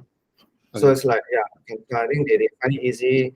I mean, in at least the first year course, they find it easy, and then they are doing other things. And then you ask them, okay, so how is it? They have finished already, that sort of thing. Yeah. So there's certainly the background will help. Yeah, and then when it come to the later courses, right? Then find that they can pick up things very quickly. So yeah. So are they able to be exempted from the course if they have some background?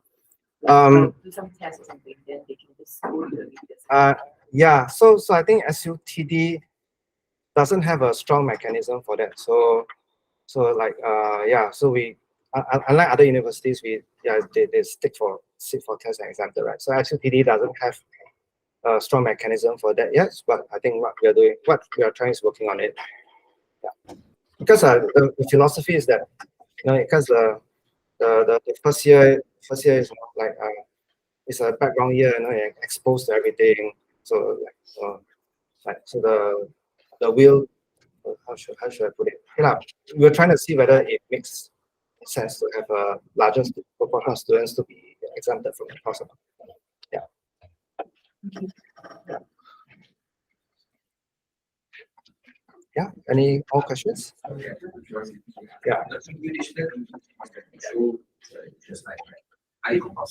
Yes. Yes. First, the first three, first freshman year, there are 12 courses that are compulsory. Yeah. So that's the population taking course. Yeah. Okay, some universities have moved towards more aptitude-based admission. So is SUTD, how is SUTD doing it? We have always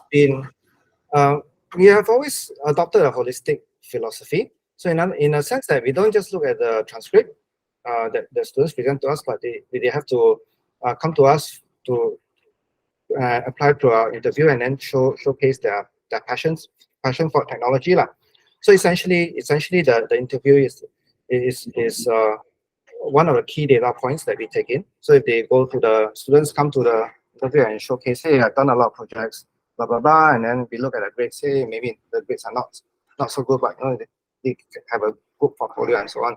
Then that will be to their advantage also. Yeah.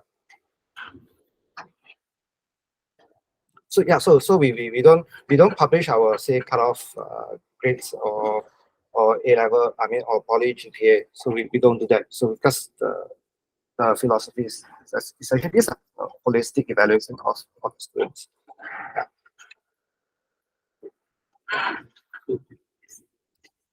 Okay.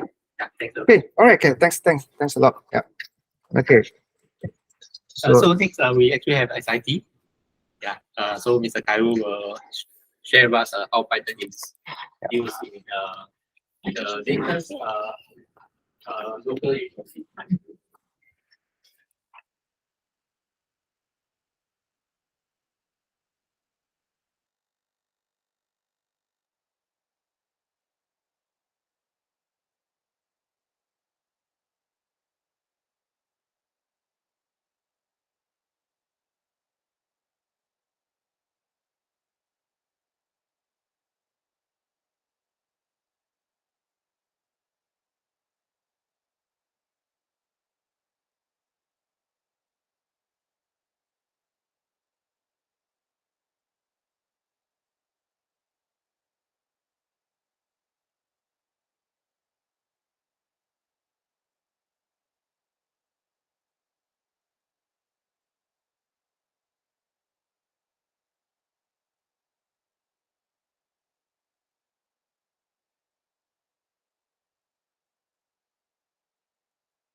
I got it. Just a minute. Okay. Okay. Hello, everyone. My name is Cairo, and I am the president for the SIT Geeks Club within SIT. Yeah. So, SIT Geeks is essentially this club where I'll just go to it. I have like an entire site. So now, I'll be presenting Python at SIT in a sense as a leader, a tutor, as well as an advocate. Yeah. Is that so? No way. Okay, so for the agenda today, I'll be covering who SIT Geeks actually is, what's the vision for SIT Geeks, our schedule for the year essentially, as well as the perspective of the student, the synergies that we'll have, and what's next as well. Yeah. So, the first part I'll be covering is teaching Python from the perspective of the student. Yeah, because like that's not the entire group here is essentially made up of like teachers and stuff like that as well. So now it's time for the student to show how we teach Python essentially to like other people, like other youths as well. Yeah. So it all begins with us, right? Because like there's this notion that students are like the youth are the future of like the entire generation, right? So we are the face of the future, right? And in my position as a leader for like a community within SIT itself, right? We are also addressing a long-standing issue within Singapore as well, right? Because as we all know, Singapore is having a shortage of like tech professionals as well. Yeah, and given my position, I'll be best able to address this issue as well. Yeah, and there's one key issue that I would like to bring around as well, which is like there is this notion as well where IT is a very elitist type thing, right? It's a very elitist course where you need to have like some sense of programming language skills before you can go about taking IT or cybersec or anything rather. So my position, or like the thing I want to tackle within my position, is to manage their expectation, to show people that hey, you don't necessarily have to have the programming skills before you can come into courses like programming or like IT in general as well. Yeah. So the vision and mission of SIT Geeks is pretty simple. Right? We want to empower students, regardless of like where they're from, SIT students primarily, and to make sure that they can use tech in a very sustainable and useful manner. Yeah. So the core values that we exhibit or have a relate to strongly is that we embrace spiritual learning, because like all of us here have different levels of tech skills, right?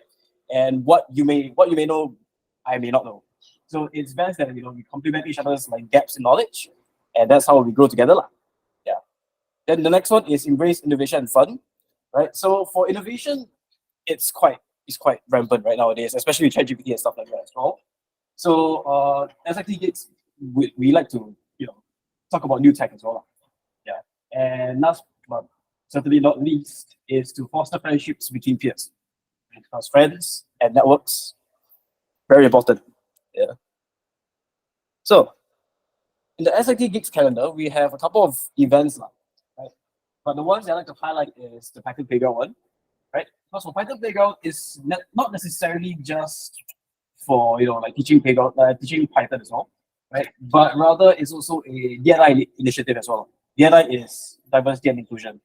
So we will be targeting primarily like the women within SIT itself to come down and learn Python as well.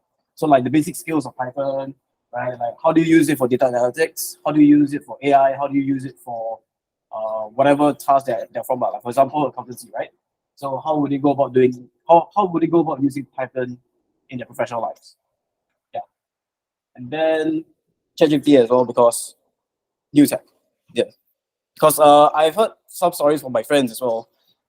When they use ChatGPT, especially as a student, right? They'll just take the entire thing and put it into ChatGPT itself to generate answers. And as we all know, ChatGPT is not necessarily the most accurate, where you just pump things inside, right? You have to give like context and stuff like that as well. Yeah. So we are trying to get people to use ChatGPT properly to its full potential. Yeah. So mentioned just now, for Python Playground, there are 4 key components to it as well. To introduce Python concepts to the general SIT population, they don't necessarily have to be like IT students. They can be like from any other faculties within SIT itself, right? And then to contextualize what they've learned for those who already have the skills and knowledge for Python programming. Then to inspire and empower as well. Yeah. So we also had a previous engagement with a secondary school, like SIT Gigs as well. Yeah, so these are some pictures as well. So as you can see, this is my vice president, and there are like a group of secondary school kids, and we're teaching them key concepts within Python as well. So I think this slide is talking about variables, if not wrong. And Kahoot quizzes as well, because Kahoot is apparently one of the best ways to engage secondary school kids, right? They loved it. Then that's me. Yep, getting them to share what they've created. So this entire engagement is literally just them learning and implying what Python is to create a story-based game.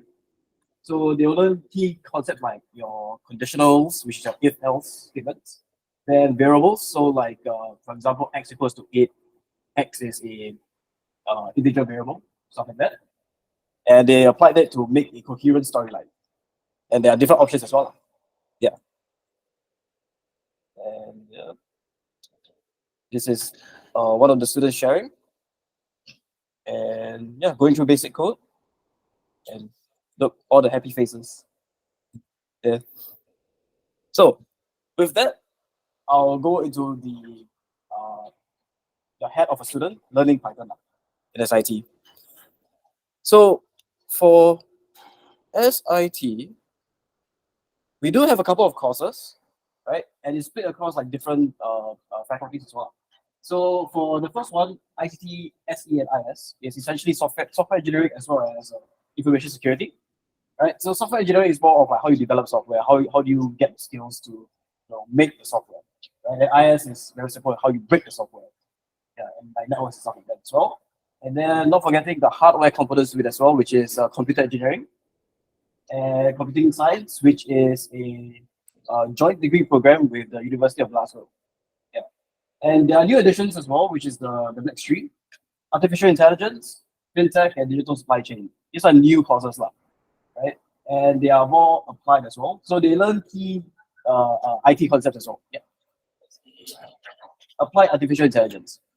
Yeah, so these three courses are relatively new, yeah. And then the next one is one from DigiPen as well, which is the interactive media and game development. There are more courses as well within DigiPen as well, yeah. But the key one, or like I would argue the most fun one, would be the game development one. Yeah, because for that one, from what I heard, is they create their own game engine, right? And then they create the game based on that. Yeah, pretty fun stuff, all this programming stuff, insane. Yeah.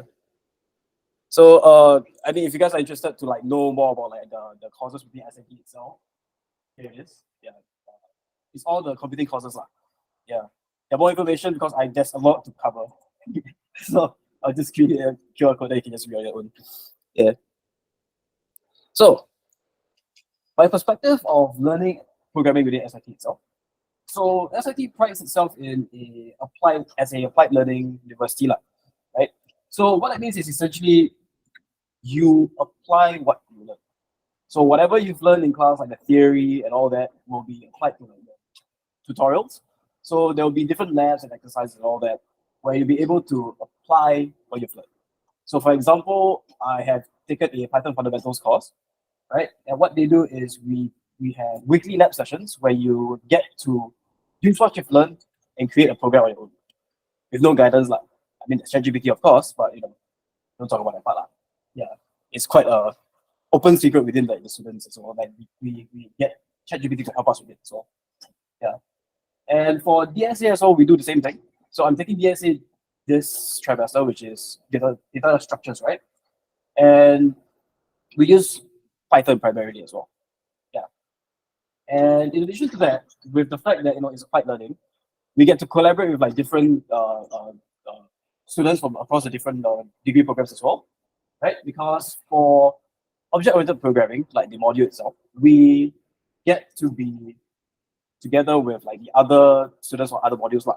So they have like things like your digital supply chain, your fintech students coming together, working with people like me, which is from the IS degree program.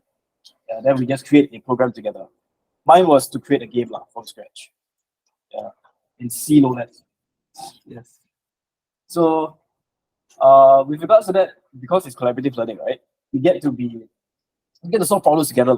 So it enhances that the problem solving skills that you have, which is quite important for teaching and learning programming languages lah.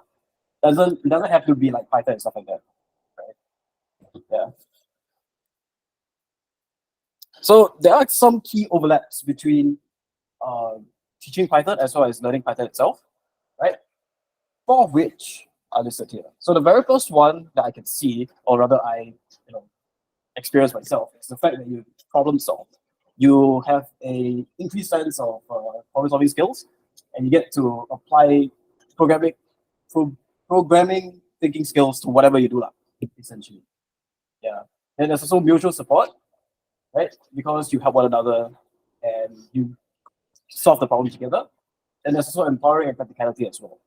Practicality in the sense that you get to create your own programs from scratch. Different perspectives, different ideas to bring new ones to life, essentially. Yeah.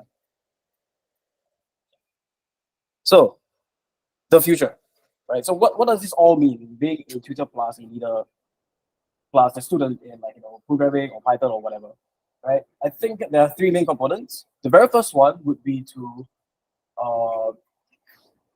since you're a leader, right? And you can teach and collaborate with other people as well.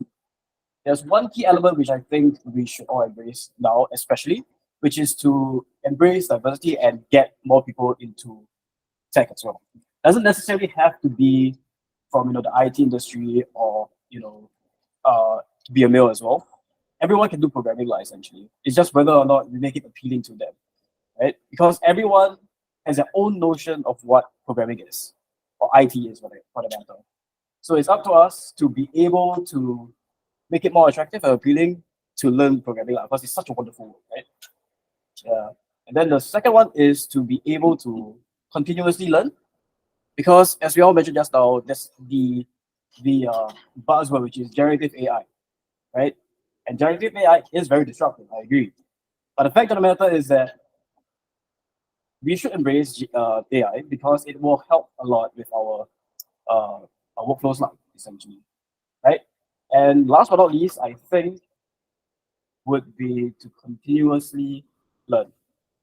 Yeah, because as a student myself, the things that the first speaker has mentioned, I've not heard before, which is the mixing thing, right? So that was pretty cool stuff, right? And it's wonderful to be in IT as well, because things continuously change, right? It's how you adapt to it. I think that matters more. Yeah. So with that, I think I come to the end of my presentation, and I think I'll accept questions from essentially teachers here.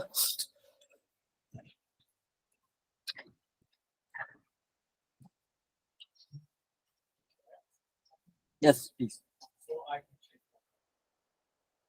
Okay. Mhm. I think you have a Okay. I think your involvement, right? The most potential Mhm. right? It's part of spaces like that. Mm. Actually have that's right, and that's the Okay. so actually we have experimented some I'm covering running concepts. Mhm. And I think you should be seen as one. Okay. Teachers. Yeah. Mm. One way actually job. So instead of just doing things beside the Good job, and it's actually a good way to start this business because eventually you will work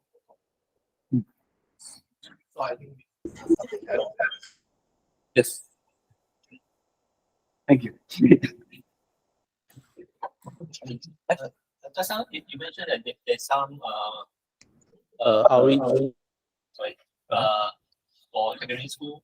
Yes. Yeah. So how do you actually engage the secondary school? Because actually SIT is at the university level, right? Yes. But typically most universities reach out to either JC or poly. Mm. Yeah. So how do you actually move to the secondary school? What we did was we were actually engaged by the secondary school itself to like teach Python, like, essentially. So what they did was we essentially took that idea of like reaching out to the community and put it into the engagement session itself. So we didn't really go through like the advanced features of Python itself. So we just gave like a teaser of like what Python will be like for the secondary school piece as well. And then the secondary school kids that came down were actually from the computing club from their own schools.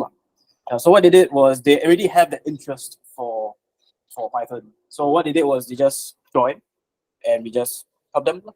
Yeah, we just groomed them further essentially. So, so how long is the program? Since it's our very first iteration of the program, it's 2 days for 4 hours, if I'm not wrong. For 4 hours, yeah. For 4 hours. From nearby or? YTSS. So Yishun Town Secondary School. Yeah. So you can plan for something like this, or you approach the school or the school? Oh, for this one, this first one is the school approached us. And I think given our workload and our strength of the expo itself, we can explore it further. But given right now, especially with the trimester basis, quite difficult lah, I would say. Yeah.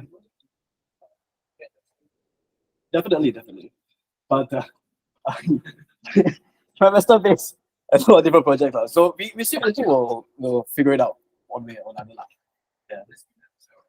Sorry? Yes, I'm still studying. I'm year one actually, so a bit difficult lah, I would say. Yeah. Oh, thank you. How many members do you have in your SIT gigs? Exco we have 5, and then for the community itself we have 250. Right? 250. Cohort wise, from all of those, 1,000. 1,000. Yeah. So 1/4 of them. 1/4. Yes, correct. It's not bad, honestly. Yeah, because it's split between us as well as like the IS equivalent of like a student club lah. Yeah. And then some of them just don't want to join clubs like that. I mean, that one cannot really be helped lah. Yeah. Does SIT dominantly taking body students? You don't take, or you see the trend? From what I've experienced in my class, I think it's predominantly poly students, but there's also has been a shift to more JC students as well. But the interesting thing is that these poly students, they are not from IT courses previously. So I've known one who was from I think it was interior design, something like that. Then she came into AI. So yeah, so there's a shift. So it's no longer like students from poly who was from IT. Is anyone now who has an interest in IT to come join. Yeah. Correct.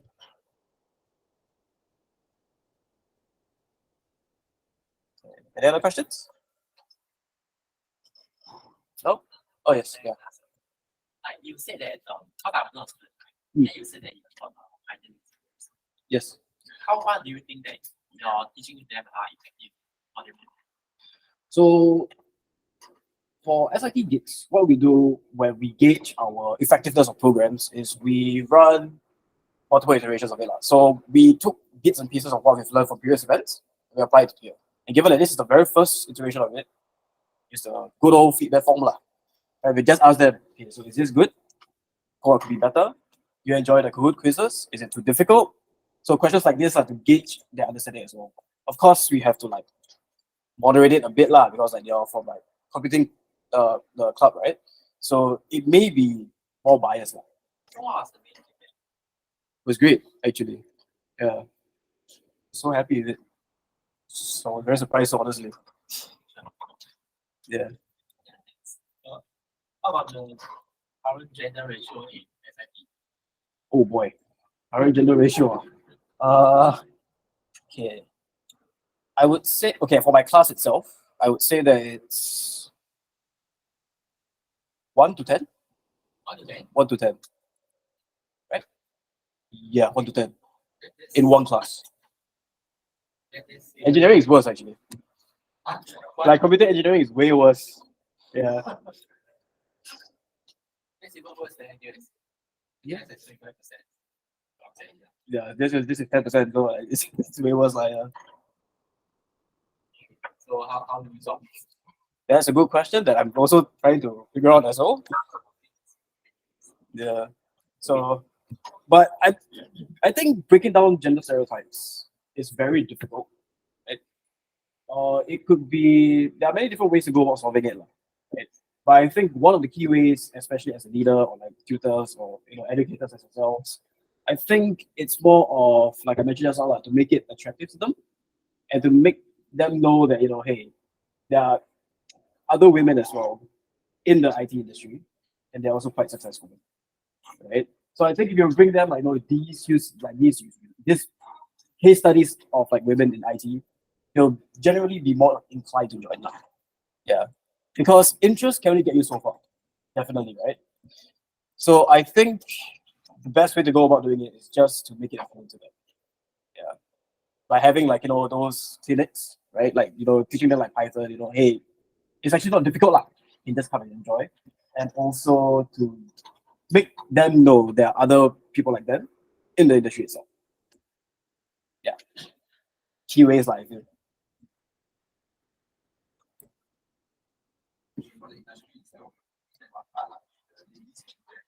Yes. We have to focus so much on coding tradition, and that is part.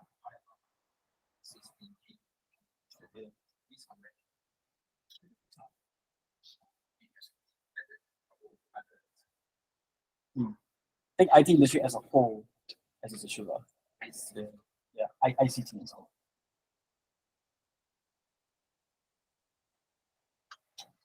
Okay. No worries.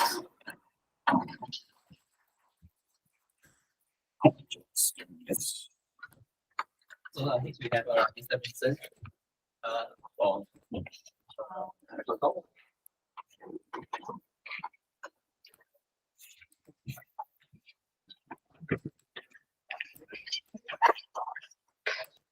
to transfer some.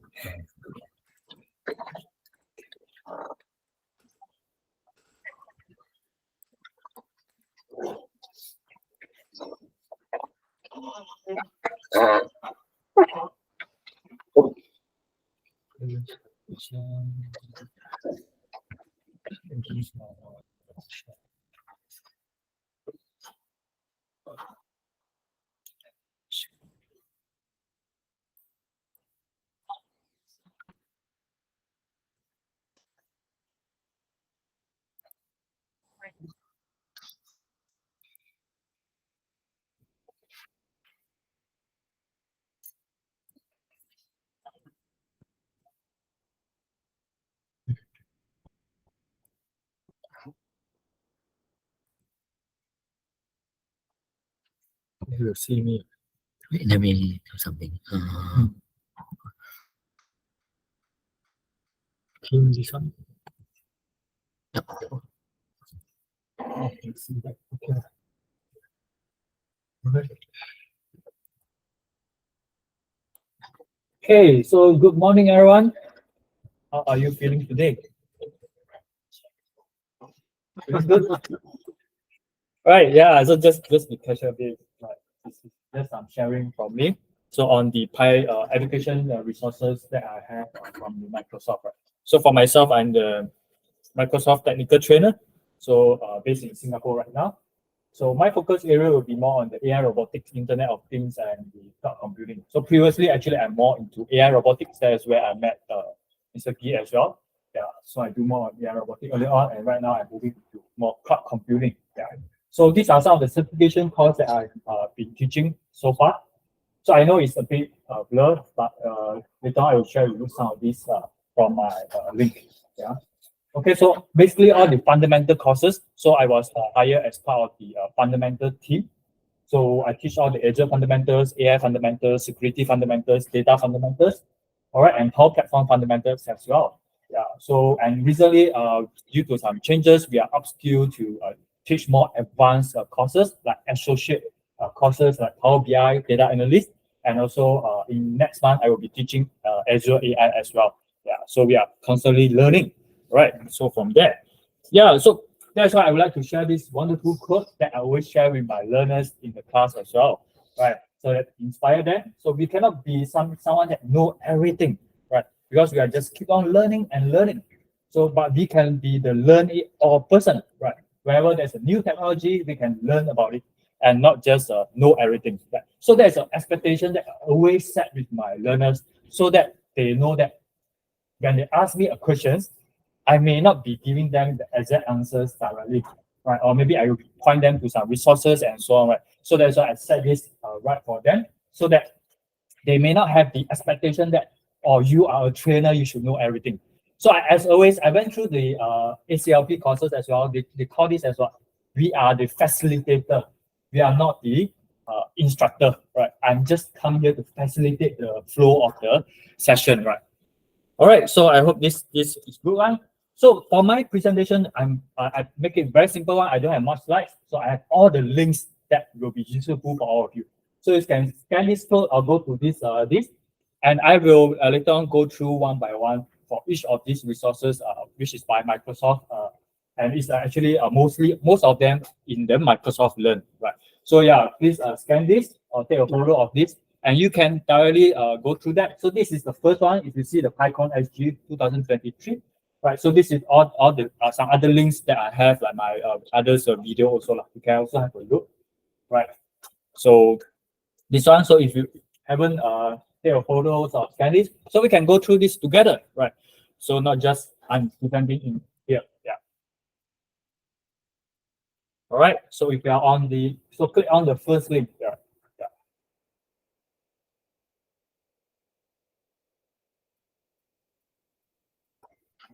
All right. So everyone's set for the able to open up. So it's basically to a GitHub page.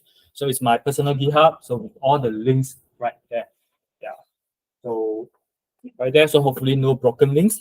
Yeah. All right. So with that, let me just shift to the resources that I have right here. Okay. So basically, you will be from here, right? So the first link is right here. Okay. So click on this, and you will come to here. All right. So let me just zoom in.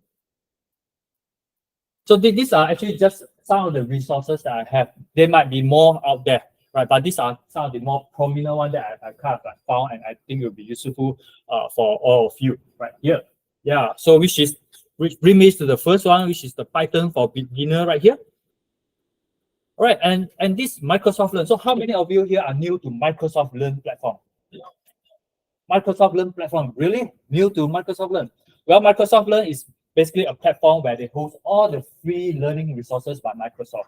All the certifications, all the free learning resources, you can find anything that you wanted to learn about cloud computing and some others, .NET programming as well from this Microsoft Learn platform, and is improving time to time as well. Yeah, with all the with now the ChatGPT as well, they try to integrate within this platform as well, so that you can search whatever that you wanted to learn in here. Yeah. So this is the Microsoft Learn platform, and also they even have more like engagement with the community as well, which I will share more. All right. So Microsoft Learn platform, they have a very structured learning material. So this is where actually I got introduced with this Microsoft Learn platform maybe about 2 years ago, where I went through their free certification. And that's where I got into Microsoft after I get their certifications and so on, right? Yeah, because it's really a very structured learning material right there. Right, of course, you can't run away from some bugs and so on right there. Yeah, so which is they keep on improving there. So from this is the very first link that I found when Mr. Gee asked, invited me to present. So I found this might be a very useful one. So if you can see right here, it's really totally free, and you can just gain some experience right on the top here. So you can see Visual Studio Code. I think it's not new for you, right? Visual Studio Code, you use it in the, I think in the some of the schools as well, right? Yeah, so you can get started with learning Python by installing and configuring the tools.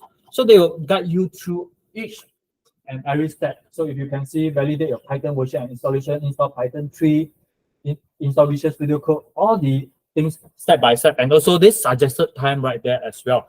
So maybe let's say after that we create your first Python application. So you can choose your operating system as well, Linux, Mac, and Windows. Yeah. So then you can have all these. You can just, instead of just copy from here, you can actually click on the copy right here. So which is very convenient. Right. After that, you can create, follow through the steps, and the steps are really step by step. Usually, when I follow through, you probably will not miss or like lost somewhere. Yeah. Unless UI updates are, which we also can't avoid. Right. And also very I really love about this is at the end of each module, they have this knowledge chat as well, right? So that you can kind of like reinforce what you have learned throughout this module. Yeah.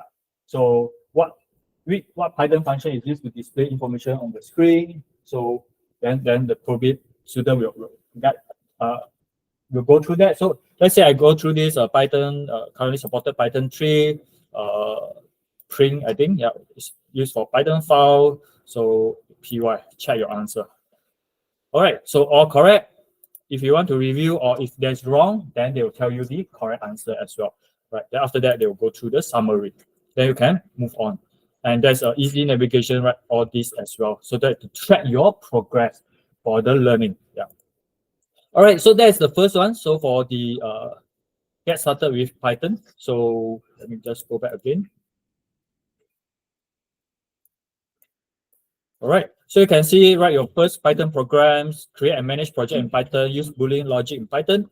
So all the very fundamentals knowledge that you need when you are entering to the world of Python, right? Yeah, while and for loops, right there, yeah.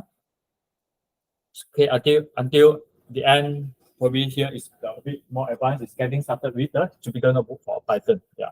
So you can just have a look at all the overview, how you can do that. So it's very basic right there. Right. Okay, so that's the first one, Python for beginner resources that I found it from the Microsoft Learn. Yeah. And also next, this one is another hot topic right now, artificial intelligence for beginners. So this one I think launched by Microsoft a few years back. Okay. So and also they have a nice sketch by one of the employee as well. So this one, of course, you will be using the Azure cloud as well, which I will share with you the Azure for students later on as well. All right, so for this, you can see the contents right here. So they have like introduction and history of AI, then all the neural networks, computer visions, NLP, and also other AI techniques. Of course, this one, there's no ChatGPT because it's not updated yet. Perhaps they might update, but this was a few years ago, right? About 1 to 2 years ago for this. And they have some labs. It's really some hands-on approach that you can, some of the theory and also the projects. If let's say you are lack of the project ideas, you can go through that as well. Yeah. So, and also they also have, it's a team at backend that do this. Yeah. So recently I also found out that some of these resources, besides having the text-based article, they started the developer advocate team, they started to record some of the videos, so that for some of you are best learning via videos, that you can also go through the videos as well. Yeah. All right. So and all these are really some open source resources as well. Yeah. So it's hosted in the GitHub. Yeah. And then the next one right here is the machine learning for beginner. Right. So you might be curious, artificial intelligence. So I will be sharing 3: artificial intelligence, machine learning, and data science. So it's the same kind of series that they have for this, right? Yeah. And actually, there's another one, IoT for beginners, but I will not share it right here. Yeah. So they have a lot of this, and for this they have the video walkthrough, which they just recently make it for the this. Yeah. All right.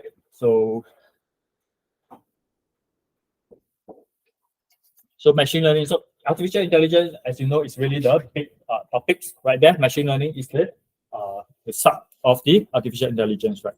So they will talk more about like what classifications, regressions, all that right here. Yeah, and also it's really some practical project that you can do. It's not just understanding the theoretical, right? Yeah. So you can do some of the project using a web app right there. Yeah. Okay, and also next here is a data science for beginner, also a curriculum right here. So you can develop some mobile apps and also the web apps right there. Yeah. So it's a very kind of structured one. Of course, if you found out some of the mistakes in this, then you can always talk to the team to feedback to them on this. Yeah. So it's a very nice sketch as well, and also all these details. Yeah. Okay, so right now, yeah, these are the three. So I think it's from the top three that you have found in the GitHub that I just shared. Yeah. All right, and also right now, the next one that I would like to share with you is this. Oh, let me just see, is it the next one right here? Yeah. Okay, maybe this is the one right here that I want to share first. Okay, if according to here, so there's this Azure for students right here. Yeah. All right, so for Azure, there's also some of the I mean, you can always sign up for the Azure, and then they will give you the $100 credit and valid for 12 months. Yeah, of course, after the 12 months, what will be the next is some of the services are also free to use and no credit card required for the student's account. For the, I mean, for the normal, like for developers, they can sign up for free, but there's a credit card required. And also they also get the $100 credit, but it's just valid for 30 days. Yeah, so that's the difference between the student's account versus the normal developer account, right? Yeah, so you can have a look at it. So some of the others services like what we have talked about, the artificial intelligence projects and all the web app, you can actually use the credits right here as well. Yeah. Age limit for students? Sorry? Set age limit for students? Age limit. Yeah. For right now, I don't see that, but actually right here, if you can see down here, Azure for student starter, which I also just see is available to high school or secondary students also. So that's why the only thing for this students account is that you need to have the email, the edu email that they need to verify, right? Yeah, so you can try it out. So this is really my first time engagement with the schools. So you can try it out. If you face any problem signing up the account, let me know so that I can also feedback to the team. Because my team right now is not working with the schools, but for me myself, I'm passionate enough to work with the schools and also the local community.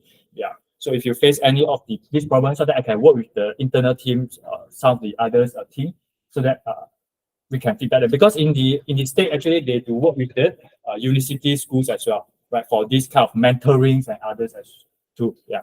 Sorry, I think the question is we are not the students and neither are we developers. Sorry? We are not students and we are not developers. Where are we? Oh, if you are not, then you need to sign up for. I think you are teachers, right? You are students, right? Sorry? Students, yeah. I mean, you're trying to create an account. You can. I think you can probably use it because this one they have the available for Azure free account, so you can available to educator and faculty. Yeah. So you can actually create your Azure free account as well. Okay. So probably the free account that means is for the developer, which is $100 for the 30 days, and also after that, some of the services are free for you to use. Yeah. Okay. So some of these. Let me just click on this right now here. Yeah. Okay, so this is the one. So popular services free for 12 months, and then start with 200 Azure credit. Yeah. So this is the developer account that you can have. Yeah. For students, it's the $100 for the 12 months. Yeah. All right. So you can click on the from the links that I have earlier on, right there. Yeah. All right. But yeah. So this one. So you probably can also try out for this and just use the edu email that you have, and can see if does that works or not for you. All right, so for this, and I know probably when you first signing, there's a lot of the interface here and there, the configuration, then you just overwhelmed. That's also me, right? That's the first time when I go through that, I overwhelmed with all the interface, the features, don't know where to get started. So that's where they have these Azure fundamental courses, all that as well. Yeah. So I will show you this. So not this yet. Yeah, actually from here, this is one of the links in my the GitHub link as well. So you can see this is where all the Microsoft certifications offering available right here. So it's learn.microsoft.com, then certifications right here. Yeah. So you can see all the fundamentals. So if you can filter right here, if I just filter students, or if you are developers, or if you are AI engineers, or any kind of a role that you wanted to, right? And also the products, you can just filter on here, okay? And so if let's say you just wanted to get started with the Azure, right? Overwhelm, you can just click on this. So this is where I get started as well. My first cert with Microsoft. Yeah. So, and of course, this one is, if you wanted to get the certification, means the certify, going through the exam certify, then of course you need to, I think they need to schedule for the exam. If not, you can actually just go down here to go through some of this learning module as well. Describe cloud concepts, describe Azure architecture and services, describe Azure management and governance. Yeah, so this is the main 3 topics that we'll usually go through. Yeah. All right, and of course, each of these topics, they have like different modules right in there. Yeah, so you can go through. And of course, if you go through that already, because this is like a syllabus, if you go through that already and you just wanted to differentiate yourself with others, then you can take your certification, right? Yeah. And just one thing that I wanted to share with you for this certification is that, is this one. Students certification. So for student certification, actually, they can get the certification for free. For free, that means they go through the AZ 900 courses already, they can get it for free. However, I also just recently know that they will retire or end the free voucher by the end of this month. So that means 10 more days to go. Yeah. So, but I'm not sure what is next coming out. Yeah, for that. Yeah. So, however, they usually will offer some of the certifications for the students and also the community wherever there's an event, like Microsoft Build right now. They offer those free certification as well. Yeah. All right. So that's about the student certification. And if you are interested to know more about the artificial intelligence, all the computer visions, NLP, I will really recommend to get this sign up for these courses, right? So Azure AI Engineer Associate. Yeah. So for this, which recently I just passed on, I learned about like what is computer visions in the Azure, not just in the Azure, but in general. But how do you use the Azure to provision some of the computer vision resources, translate text, and also speech, and also all the language understanding, creating the something like a ChatGPT as well, right here. Yeah, unfortunately, the Azure OpenAI services is not included right here yet. They are working on it so that they will be part of the official curriculum. Yeah. So that when you go through these learning modules, then you will be able to be certified in this area as well. Yeah. All right. So let me see what else. Okay, students. And okay, finally is this one. So if you are really interested to learn more about the Azure OpenAI services and how do you get started with it, right? This will be the very useful learning module for you right here. So they have this step by step. So currently the Azure OpenAI, you need to apply to get the access. It's not publicly available yet. So you need to apply it and they will take like maybe 10 working days to approve your application, the application, and after that you can use the Azure OpenAI Studios and generate your own apps like your ChatGPT. Yeah. All right. So from here you can learn all about the type of generative AI models, and also there's also some sandbox right here that you can play with. Right. Yeah. And also finally the knowledge chat and the summary. All right. So let me see what else that I have right here. All right, I think I've covered most of it. And yeah, if you'd like to connect with me on LinkedIn, you can scan this QR code as well. Yeah, I do post regularly on LinkedIn on some of the latest things that I'm seeing in outside of the world, not just Microsoft. Yeah. All right, so I think that's all for my presentation. Is there any questions from you? I hope it's not too overwhelming. with all these resources. Yeah. But if any point of the time, if you have any questions regarding the resources that I find out and you do not know where to get started, you can always ask me. Yeah. All right. Python beginner stuff, so you mentioned people courses. Are there anything that students or whoever will take it, right? Will they get anything from computing it, like for example, badges or anything? Okay, not really any badges, but for this, let's say here, if not mistaken, if you completed some of these learning modules, you can go to your profiles and they will have, you probably will get the kind of like not the certification, but maybe achievement. Let me see. Yeah, if you completed some of these, right? Yeah, so that you can share this achievement, something like that. Yeah. So like you completed some of these modules, the trophies, or all the things, right? Yeah. If you completed the certifications like the AZ900, then you will get the cert that you can post on LinkedIn and others, right? Yeah. So like me, I have the Power BI Data Analyst is active, and also the Azure AI Engineer is active. So it's recommended that you sign up for a Learn account with your own Microsoft account. Yeah. Okay. For myself, I link the personal Microsoft account with the Microsoft account because so that I can get some different like discounts for the certification. Yeah. All right, and also the training challenges, all that is right. Everything is right inside here. Yeah. All right, good questions. Any more questions from you on this Microsoft Learn? So it's really a huge library of learning resources that you can explore. Yeah, and at times might be very overwhelming. Yeah. So that's why I just share with you a few that are hosted on my GitHub, and definitely I hope that is a great start for you learning all the these technology from Microsoft. Yeah. Good, all good. Any questions or too overwhelmed? Okay, good. Okay, thank you everyone, and we'll see you another time. Yeah. Okay.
Okay, sorry. Yeah, I went to that lunch. So lunch is here, so we can probably have early lunch. Yeah, it's outside. You can take. There are three choices. You just see what you like, but there is one option for vegetarian. Yeah, in case. Yeah. Coffee and tea is at the corner. Yeah, it's outside. Yeah. Yeah.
Yeah, then that's what the business for myself. I never go to the I see the online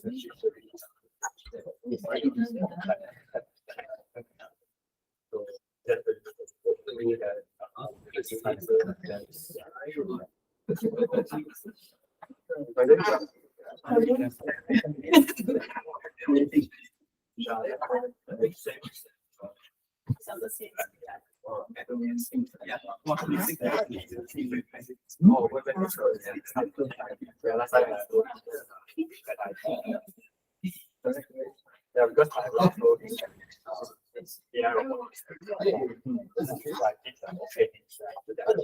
I got the chance to join it. So that's the thing.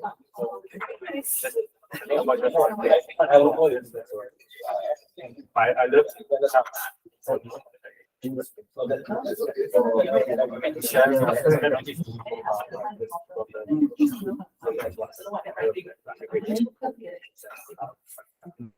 so that's why there's opportunity to share. And also my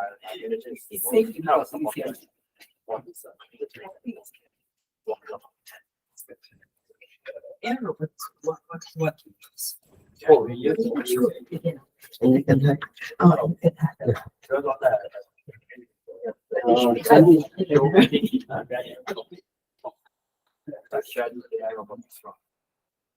So I think so in my link right here.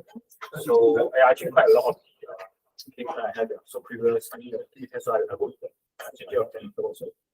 Then I worked with so one of the robots. Yeah, you see these are some last time. Just so they use these to use out. So it's like Lego. So particular okay.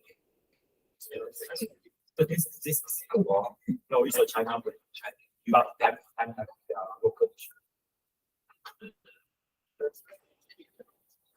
So this kind of this one, they use this phone then like teachable machine on the teachable machine. So you can send the PCB, then they have the PC to recognize it, is it A or what? Then this kind of robotics. And again, basically it's other groups. So yeah, but they modify it so that they can integrate with the other things. They are all this so it's done by learners for I think 9 months course. So it's kind of a bit blended. So it's like this is like so that and so sorry for that. So I also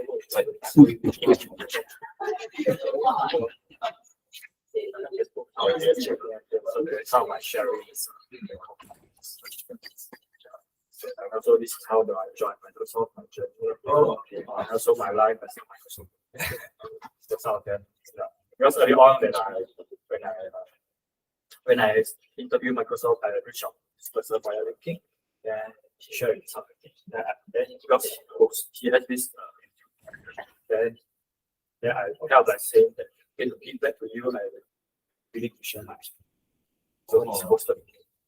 So I share about my career experience, how I went through these plans. Join. Oh, okay. So that is this one. One of the great interview that I did.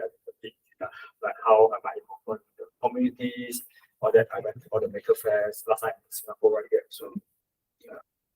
So this and how the linkings have helped me as well. So that's why I encourage everyone to follow me. So because we get really help. Last time I did I wrote some SIT lecture, but right now moving up. Oh, I didn't realize that power of the yeah, it's really I mean I just realized it 2 years ago. Yeah, that's why when I get active that I didn't know it because I realized I thought it's like maybe on Facebook. Oh, Facebook is more casual. It's not LinkedIn is really for the professional connection, more for the work. So that's why I share that. Yeah. And my hiring manager also, I kind of like that time, recruiter roughly tell me that hiring manager, yeah, just roughly. So after that, I can't roughly remember that I just go to the church. Yeah. Because nowadays I think separate something like that. So that's like but I also get referral. Yeah. Hi. Please Yeah, thanks for saying. You guys can have a look at all these things. Thanks for sharing this. It's very interesting. Interesting. I didn't realize one. Yeah, thanks also the list of all. Yeah, no worries. I know. Yeah, I just did the slides. So just compare it. That's great. Yeah. He called me that one day. He asked, "Your name? Your name was."